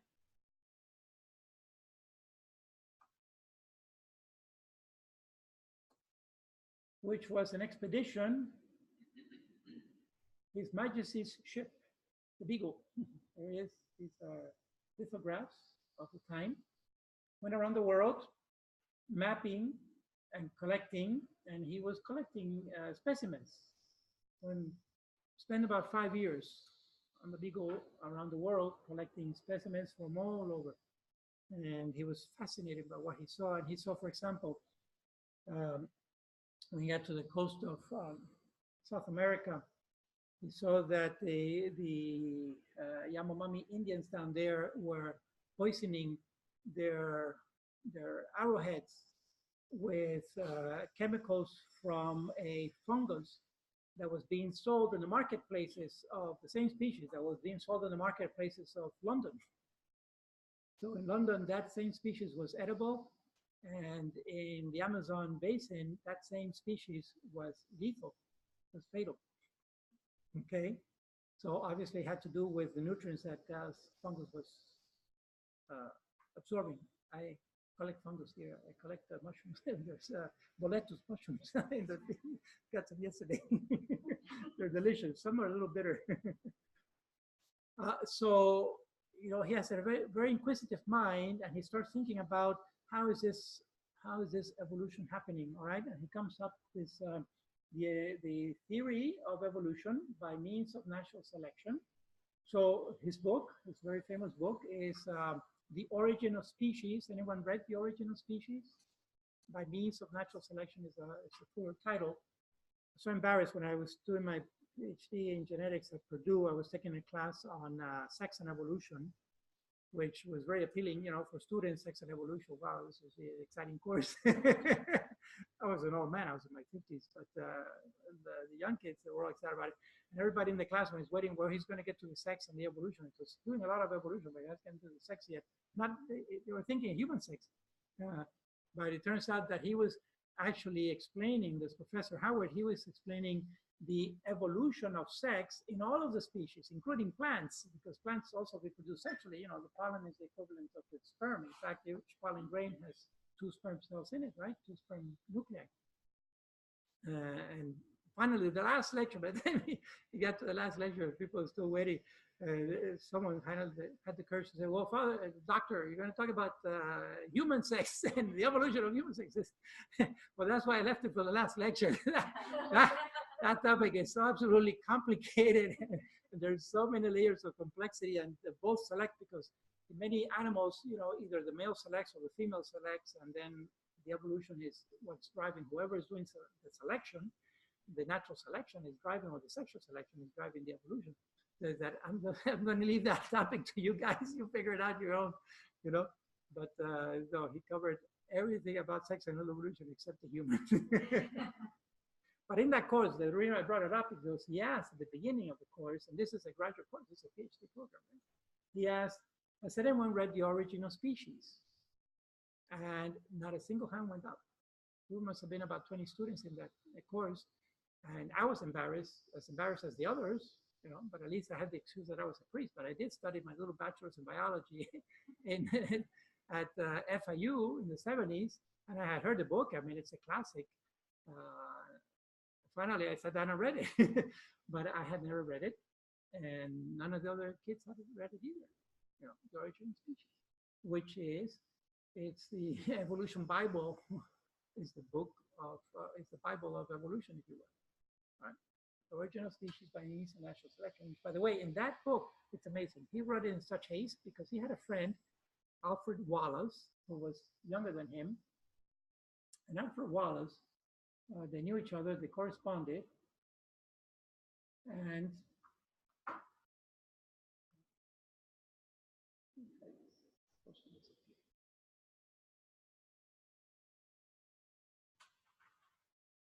Alfred Wallace was in Australia or New Zealand down there somewhere, and he was also looking at natural selection as the basic mechanism for evolution. Yes, yeah, well, the style of the time was to grow these long beards and so forth, okay? Yeah, I can tell you, this started this summer, know where it's gonna go. So Wallace is out there in the swamps of New Zealand or down in the southern hemisphere and looking at all the unique evolution, convergent evolution that has happened in Australia, where they originally had no carnivores. And so the herbivores got big, humongous, like the kangaroos, right? Because they have no natural predators. And Wallace sends Darwin a draft of an article that Wallace wants to publish, and he wants to get Darwin's opinion on his article, all right, on the origin of species by means of natural selection. In other words, as natural selection as the theory of evolution. And when Darwin saw that draft, he freaked out because Darwin had been working on his book of natural selection, of evolution, for years. But he didn't want to publish it because he knew that he was going to go against the biblical belief, the kind of fundamentalistic biblical belief of creation, of life, and the origin of the universe, the origin of everything from God. You know, his book would question God as creator from a fundamentalistic perspective, which was the standing interpretation. Plus, it's in an Anglican world, they're Protestant anyway, so they interpret the Bible more literally, and there was a big issue there. Anyway, but there was already a swelling happening of scientists that were looking more and more at the process of evolution as something that could be verified scientifically, but no one had the courage to really actually publish it. So finally, when he received that article, then Darwin pumped it out. All right. And it was in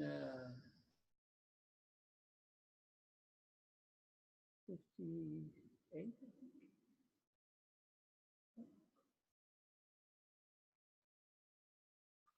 Okay, well, we're going to talk about it more in detail a little bit, but basically what happened there was that an anecdote.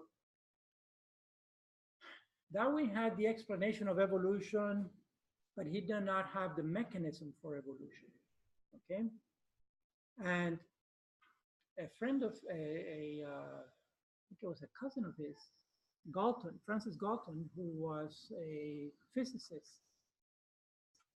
So Mendel published his results of the inheritance factors in an obscure mathematical journal, right, of statistics.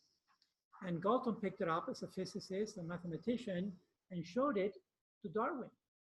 So Galton showed Mendel's article on the inheritance factors to Darwin and said to Darwin, look, this may be, paraphrasing, the mechanism of your theory.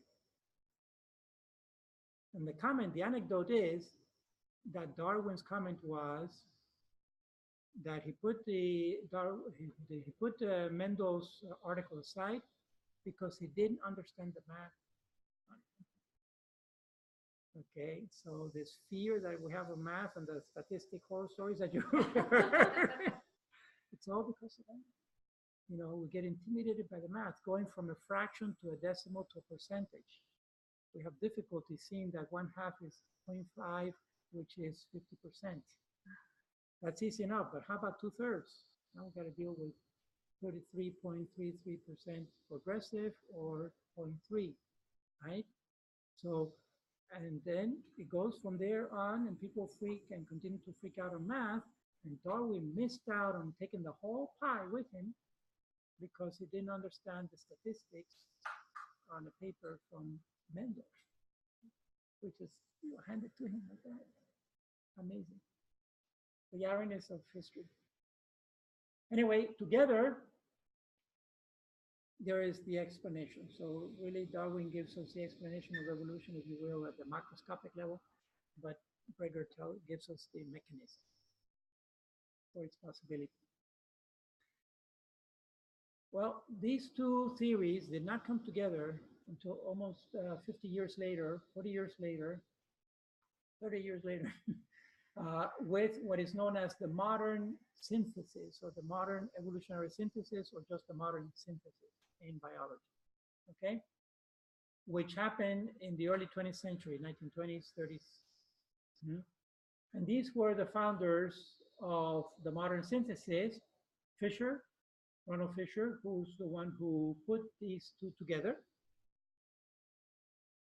And then some colleagues and followers of his, Haldane and Wright. And Meyer is also in this category, because these are the founders of what is known as population biology. Okay, population biology.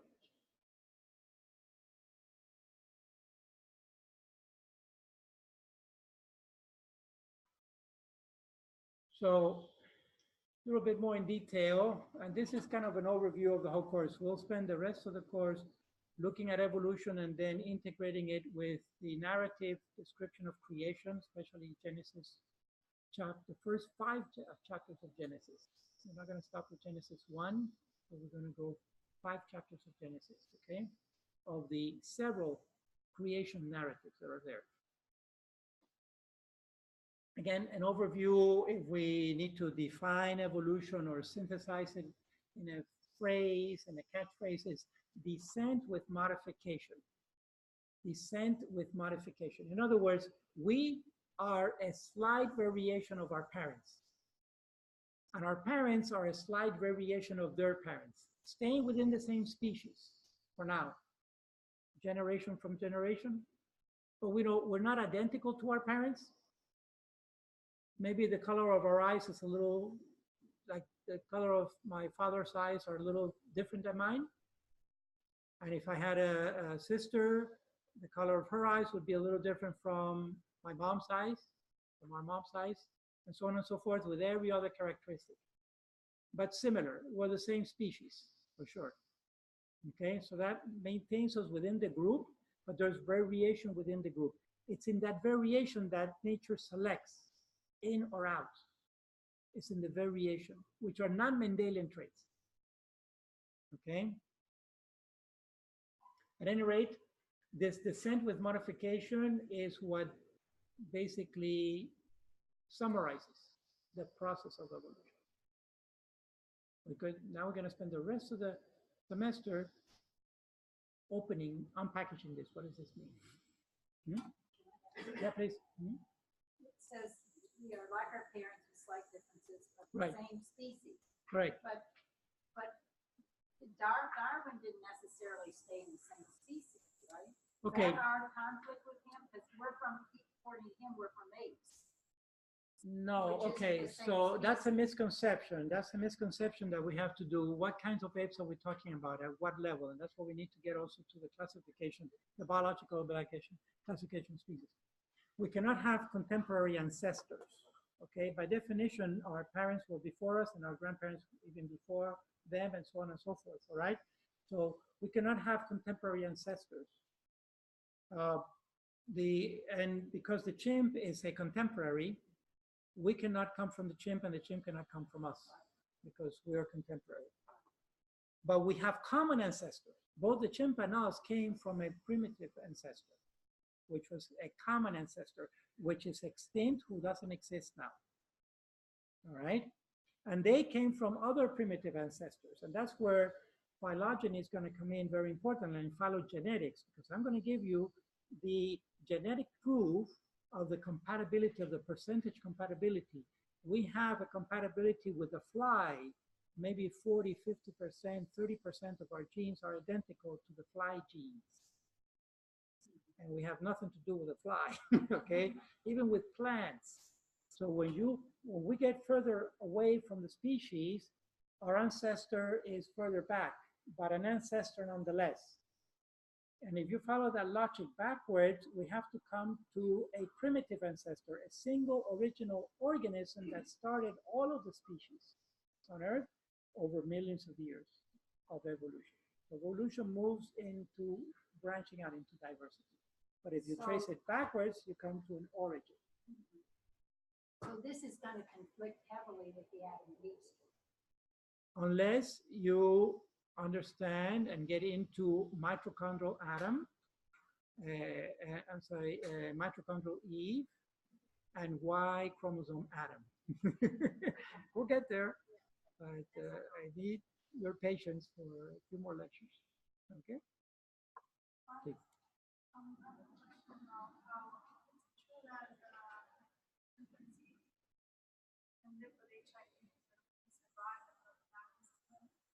Short answer, I don't know, but I've heard something similar. But there's simian HIV and there's human HIV. And apparently the virus mutated when it flipped. The epidemiology, correct me, doctor, please, but I think that epidemiology was that apparently some human in Africa, some kind of intercourse with an ape, and that simian HIV mutated in the human and became human HIV. Decades ago, maybe hundreds of years, we don't know, but it changed, it flipped because it mutates very fast. But there's simian HIV of which we are immune. And they are most likely immune to human HIV now, how it has evolved. Understood? So there's other diseases that happen. There's bovine meningitis. There are diseases. It's the same generic disease that happens in one species but not in another. You know, a bird flu can be contagious to the human, but animals get cold, right? They get the flu, they get dogs. Canine flu is different from human flu. Okay? So we have to get very specific. All right, so and these are the four forces that drive evolution. Mutation, migration, drift, and selection. You just have them there for reference. You'll get a lecture on these, get a whole lecture on these, and just highlighting this is an overview of the whole course, okay? So these are the four forces. I put it out there. They're specific, they're measurable, and we'll get into them, and you'll see how much sense they make. Let's continue. That handout is yours, by the way, if you want to write there on the handout, whatever you want to do. Now, briefly, because I got 15 minutes to go here, I need to hunker down on the biological definition of species, and we have Meyer to thank for that because he's essentially the one who made that contribution. All right, is essentially two individuals that can mate and produce fertile offspring. Two individuals that can mate. It doesn't have to be copulation, as long as their gametes mate. When we talk about individuals, we talk about the gametes of the individuals, we talk about the sex cells. Because plants obviously don't have intercourse, right? Many animal species don't. Fish, the female lays the eggs on the bottom of the pond, and then the male lays out the sperm, which is called smelt, and that sperm has to fertilize the egg. It's external fertilization, but there's a fertilization process, right? Mammals, we have intercourse, and then insects and birds also, but most species don't, but they still have sexual reproduction. So any two individuals that can reproduce and produce fertile offspring. So that eliminates the hybrids. For example, a horse with a donkey, which will generate a mule, which is hybrid, but typically hybrids are sterile. They're dead ends, okay? There are some exceptions. There's some exceptions to mules? Yeah, but then their offspring tend to be sterile. So they may be fertile, but just for one generation. It degenerates. It degenerates. So it's been selected out, okay? Because the interspecies was so drastic. Oh, the thing what I want to say about Darwin is the distinction. Darwin doesn't really make a distinction between species and variety. And that's where he sneaks out. He really literally sneaks out the back door with that one, because he doesn't make a distinction between species but varieties can interbreed. For example, varieties of orchids. We see all these varieties of orchids, they interbreed, right?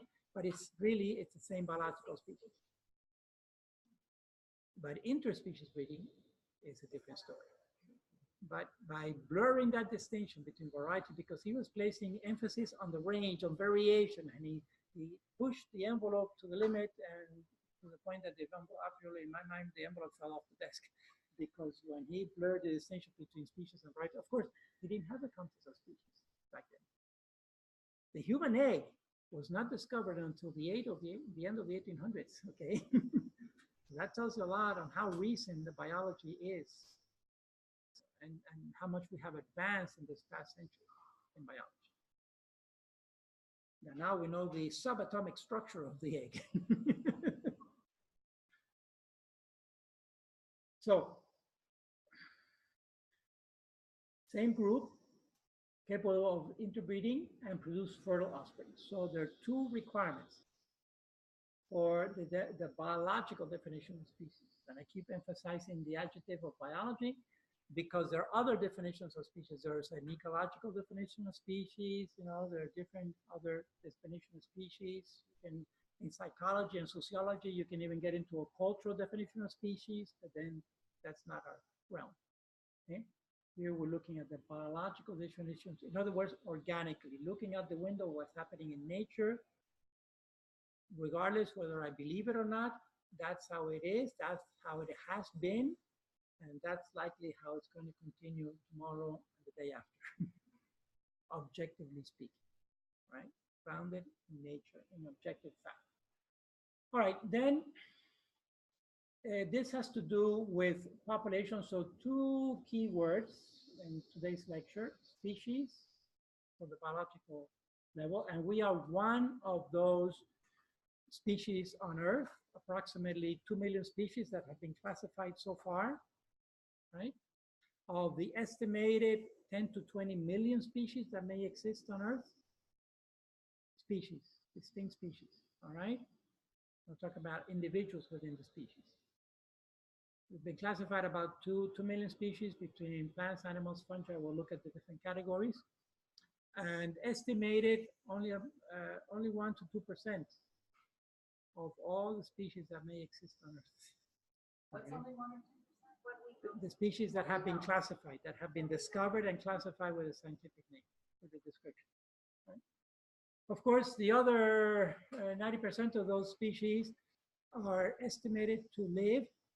First of all, they're probably microscopic. And secondly, they're probably in the deep ocean, in the ocean depths. That's what we have in front of them. Extreme, yes, the extremophiles, exactly, like geysers and things like that next to lava beds. Mm-hmm. Yeah. Very, very, very exciting what's happening today in all these fields, the extremophiles. We'll talk about the extremophiles. That's part of the terraforming. Right? Yes, okay, so what do we have? We start with species, and then we're going to move up by layers of complexity and include more and more different species in our grouping, all right? You're clear conceptually that a species is any 2 individuals that are able to procreate, right? And produce fertile offspring. The offspring are as fertile, more or less, as the parent, on average. And, you know, of the 10 children or the 20 fish that make it, maybe only 5 are fertile or the other 5 are sterile. Okay, but at least some are fertile. So we're looking at, on average, we're going to a probabilistic or statistical model there. 2 or more individuals of the same species become a population. Okay, become a population. So when we talk about population in biology, it's always of the same, the individuals of the population always belong to the same species. Okay? So we have a population of humans in this classroom right now. Okay? 7, 9. We are 9 individuals in this population of humans. We can look out in nature. Wait, let me go up a little bit further for now, keep it at the general level. Populations that come together of different species, they form what we call communities. And these are scientific terms. They have an ecological, they have a biological meaning specifically, all right?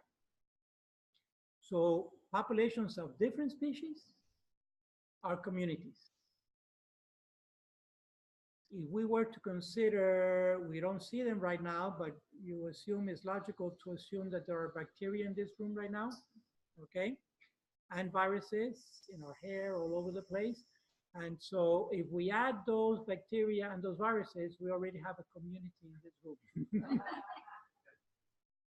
Right? So far, I've been talking about living things only. But now to get to the ecosystem, because what we're trying to do is we're trying to get to nature as realistically as possible. And it's layers of complexity. It's layers of complexity.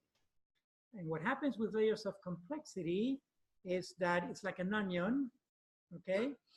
The more you have an onion, if you want to get to the core of the onion, you have to peel the onion.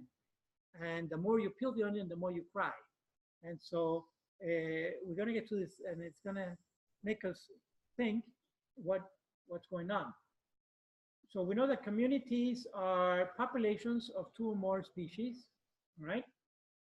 An ecosystem, and so far from at this level, at these 3 levels, we've been talking about living organisms, living things, living organisms. But we don't live in a vacuum. We don't live in a vacuum. We're trying to ground it as realistically as possible. What is the grounding? The grounding is that we live in a particular time and place where there is air, there is temperature, there is atmosphere, there are light, there are non-biotic factors, what we call the abiotic factors or non-biotic factors. The temperature in this room, the oxygen, the atmosphere in this room, the lighting in this room, the humidity in this room. These are factors that are not living. The air is not living by itself. The temperature is not living by itself, right? Organically. but they influence life and they make life possible or not. Imagine if there was no oxygen in this room. We couldn't have this particular population living in here right now. Okay, so those non-biotic factors, they're called abiotic, non-biotic, non-living. They make life possible or not out there in nature.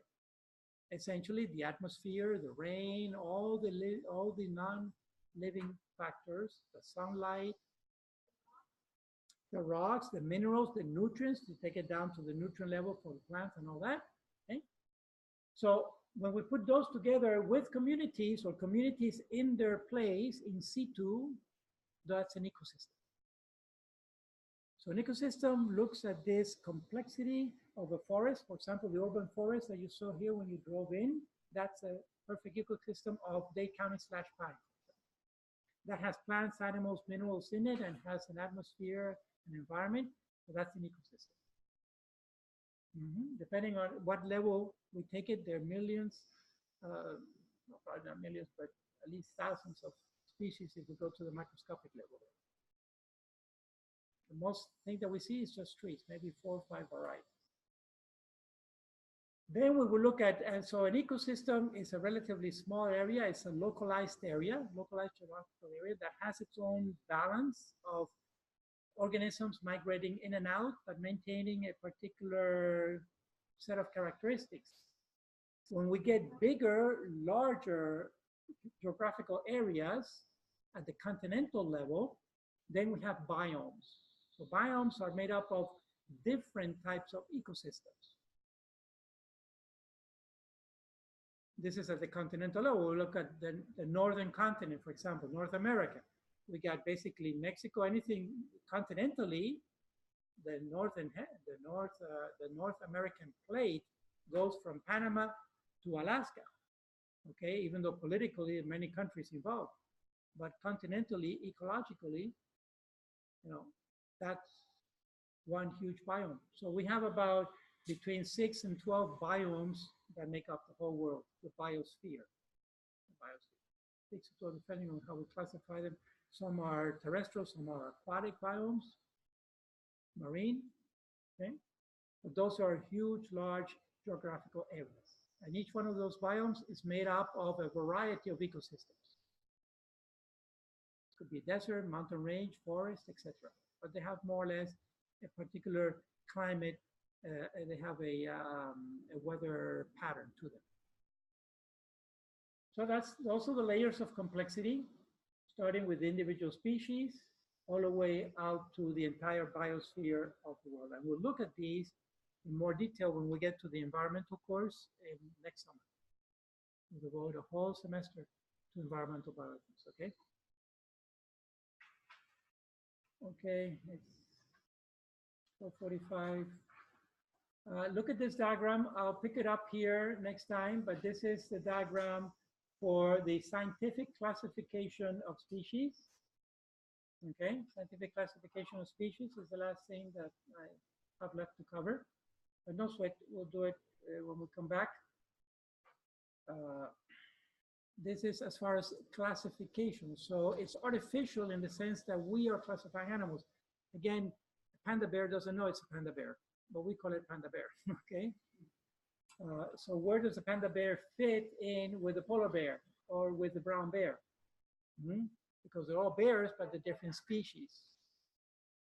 And so on and so forth. And you can see you expand it all the way down to including animals, including fungi, and including microorganisms like amoebas and bacteria and so forth. The classification, like I said, gets very complicated, like this diagram here, which are the 3 main domains: the eukaryotes, the archaea, and the bacteria.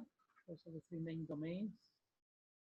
You see how a lot of branching. This is mostly the phylogenetics that I was talking about earlier. But we're going to keep it simple for now. We're going to go with these 3 kingdoms, all right?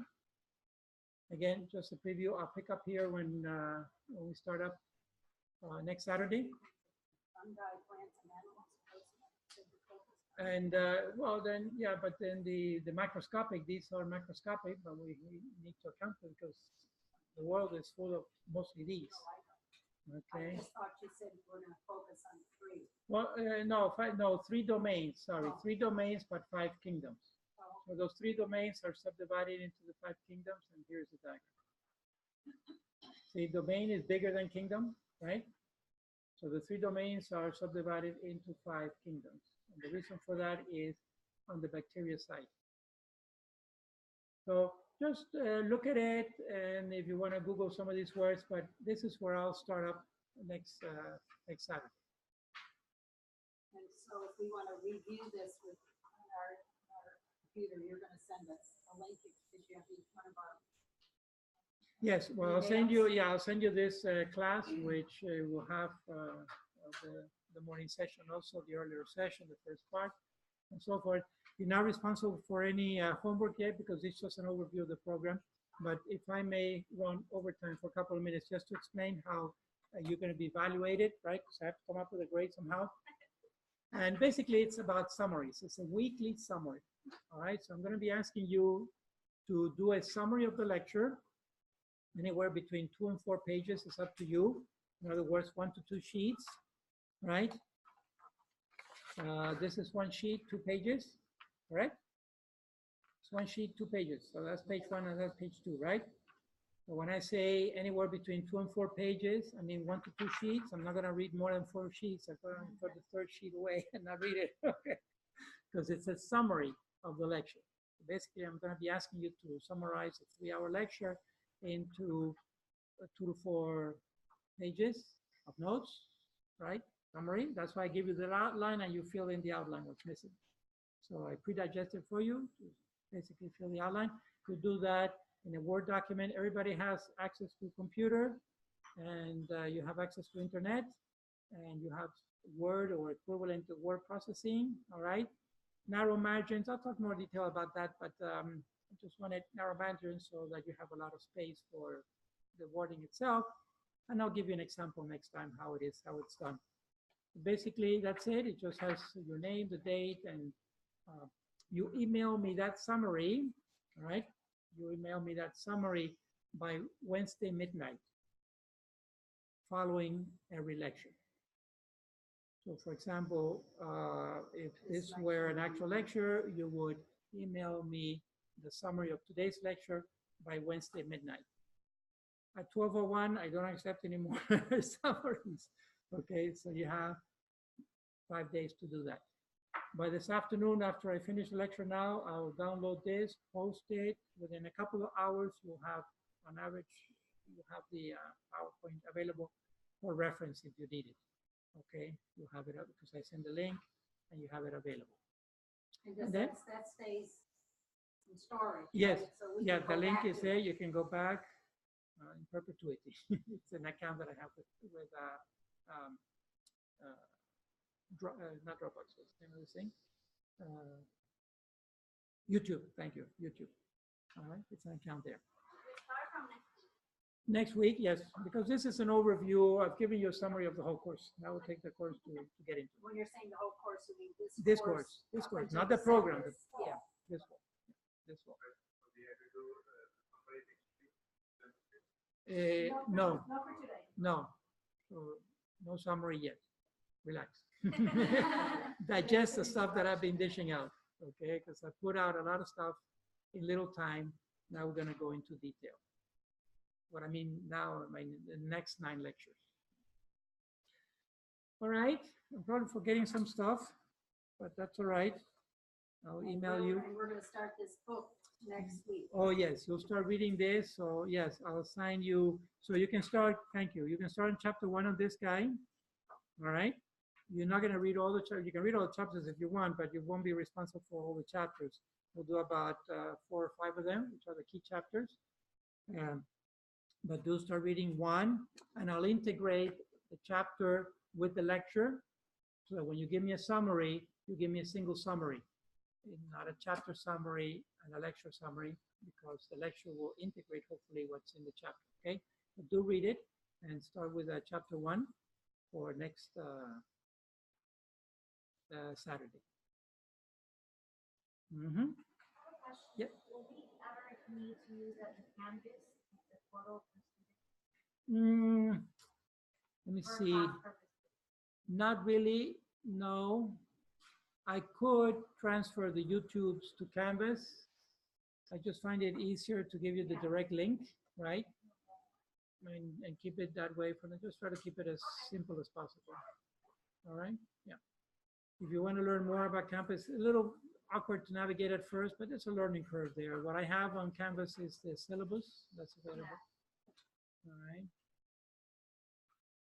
Okay, well, thank you very much for being here. I'm excited. We'll get a new start. And again, do you have my cell phone number? Let me just post that. Or if you want to write it down, 786. Let's see here. Open. I'll just use this for writing. No, here. Okay.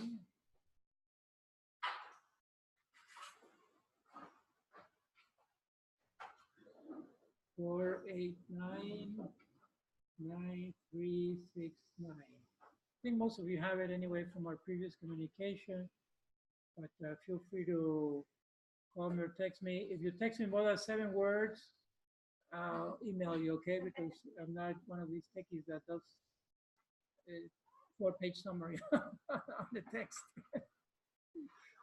Father, before we leave, I went to Mass this morning, Yes. and of course reminded us that it's the birthday of the Blessed Mother. Yes. So Thank you. I never celebrated it in the past very much, but I got somebody that kind of asked me one time if I wanted a piece of cake on Blessed Mother's birthday.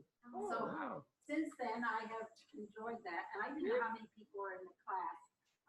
So somebody might be diabetic, I hope. Oh, wow. But I Thank got you very 6 much. little things Super. to remind us about the Blessed Okay. Mother today. Oh, we can split them also if you want. I can bring a knife. Okay, why don't you set it down there for a moment, and I'll bring a knife, and we can cut them and share. Thank you very much. I like Thank to you. be healthy, so I got Super. Okay, so whoever can stick around for a little bit, give me a moment. I'll close this down and start the download because that's going to take some time, and then we'll do that. Thank you. Thank you very much. Very kind. Okay, so let me finish here. Stop the recording.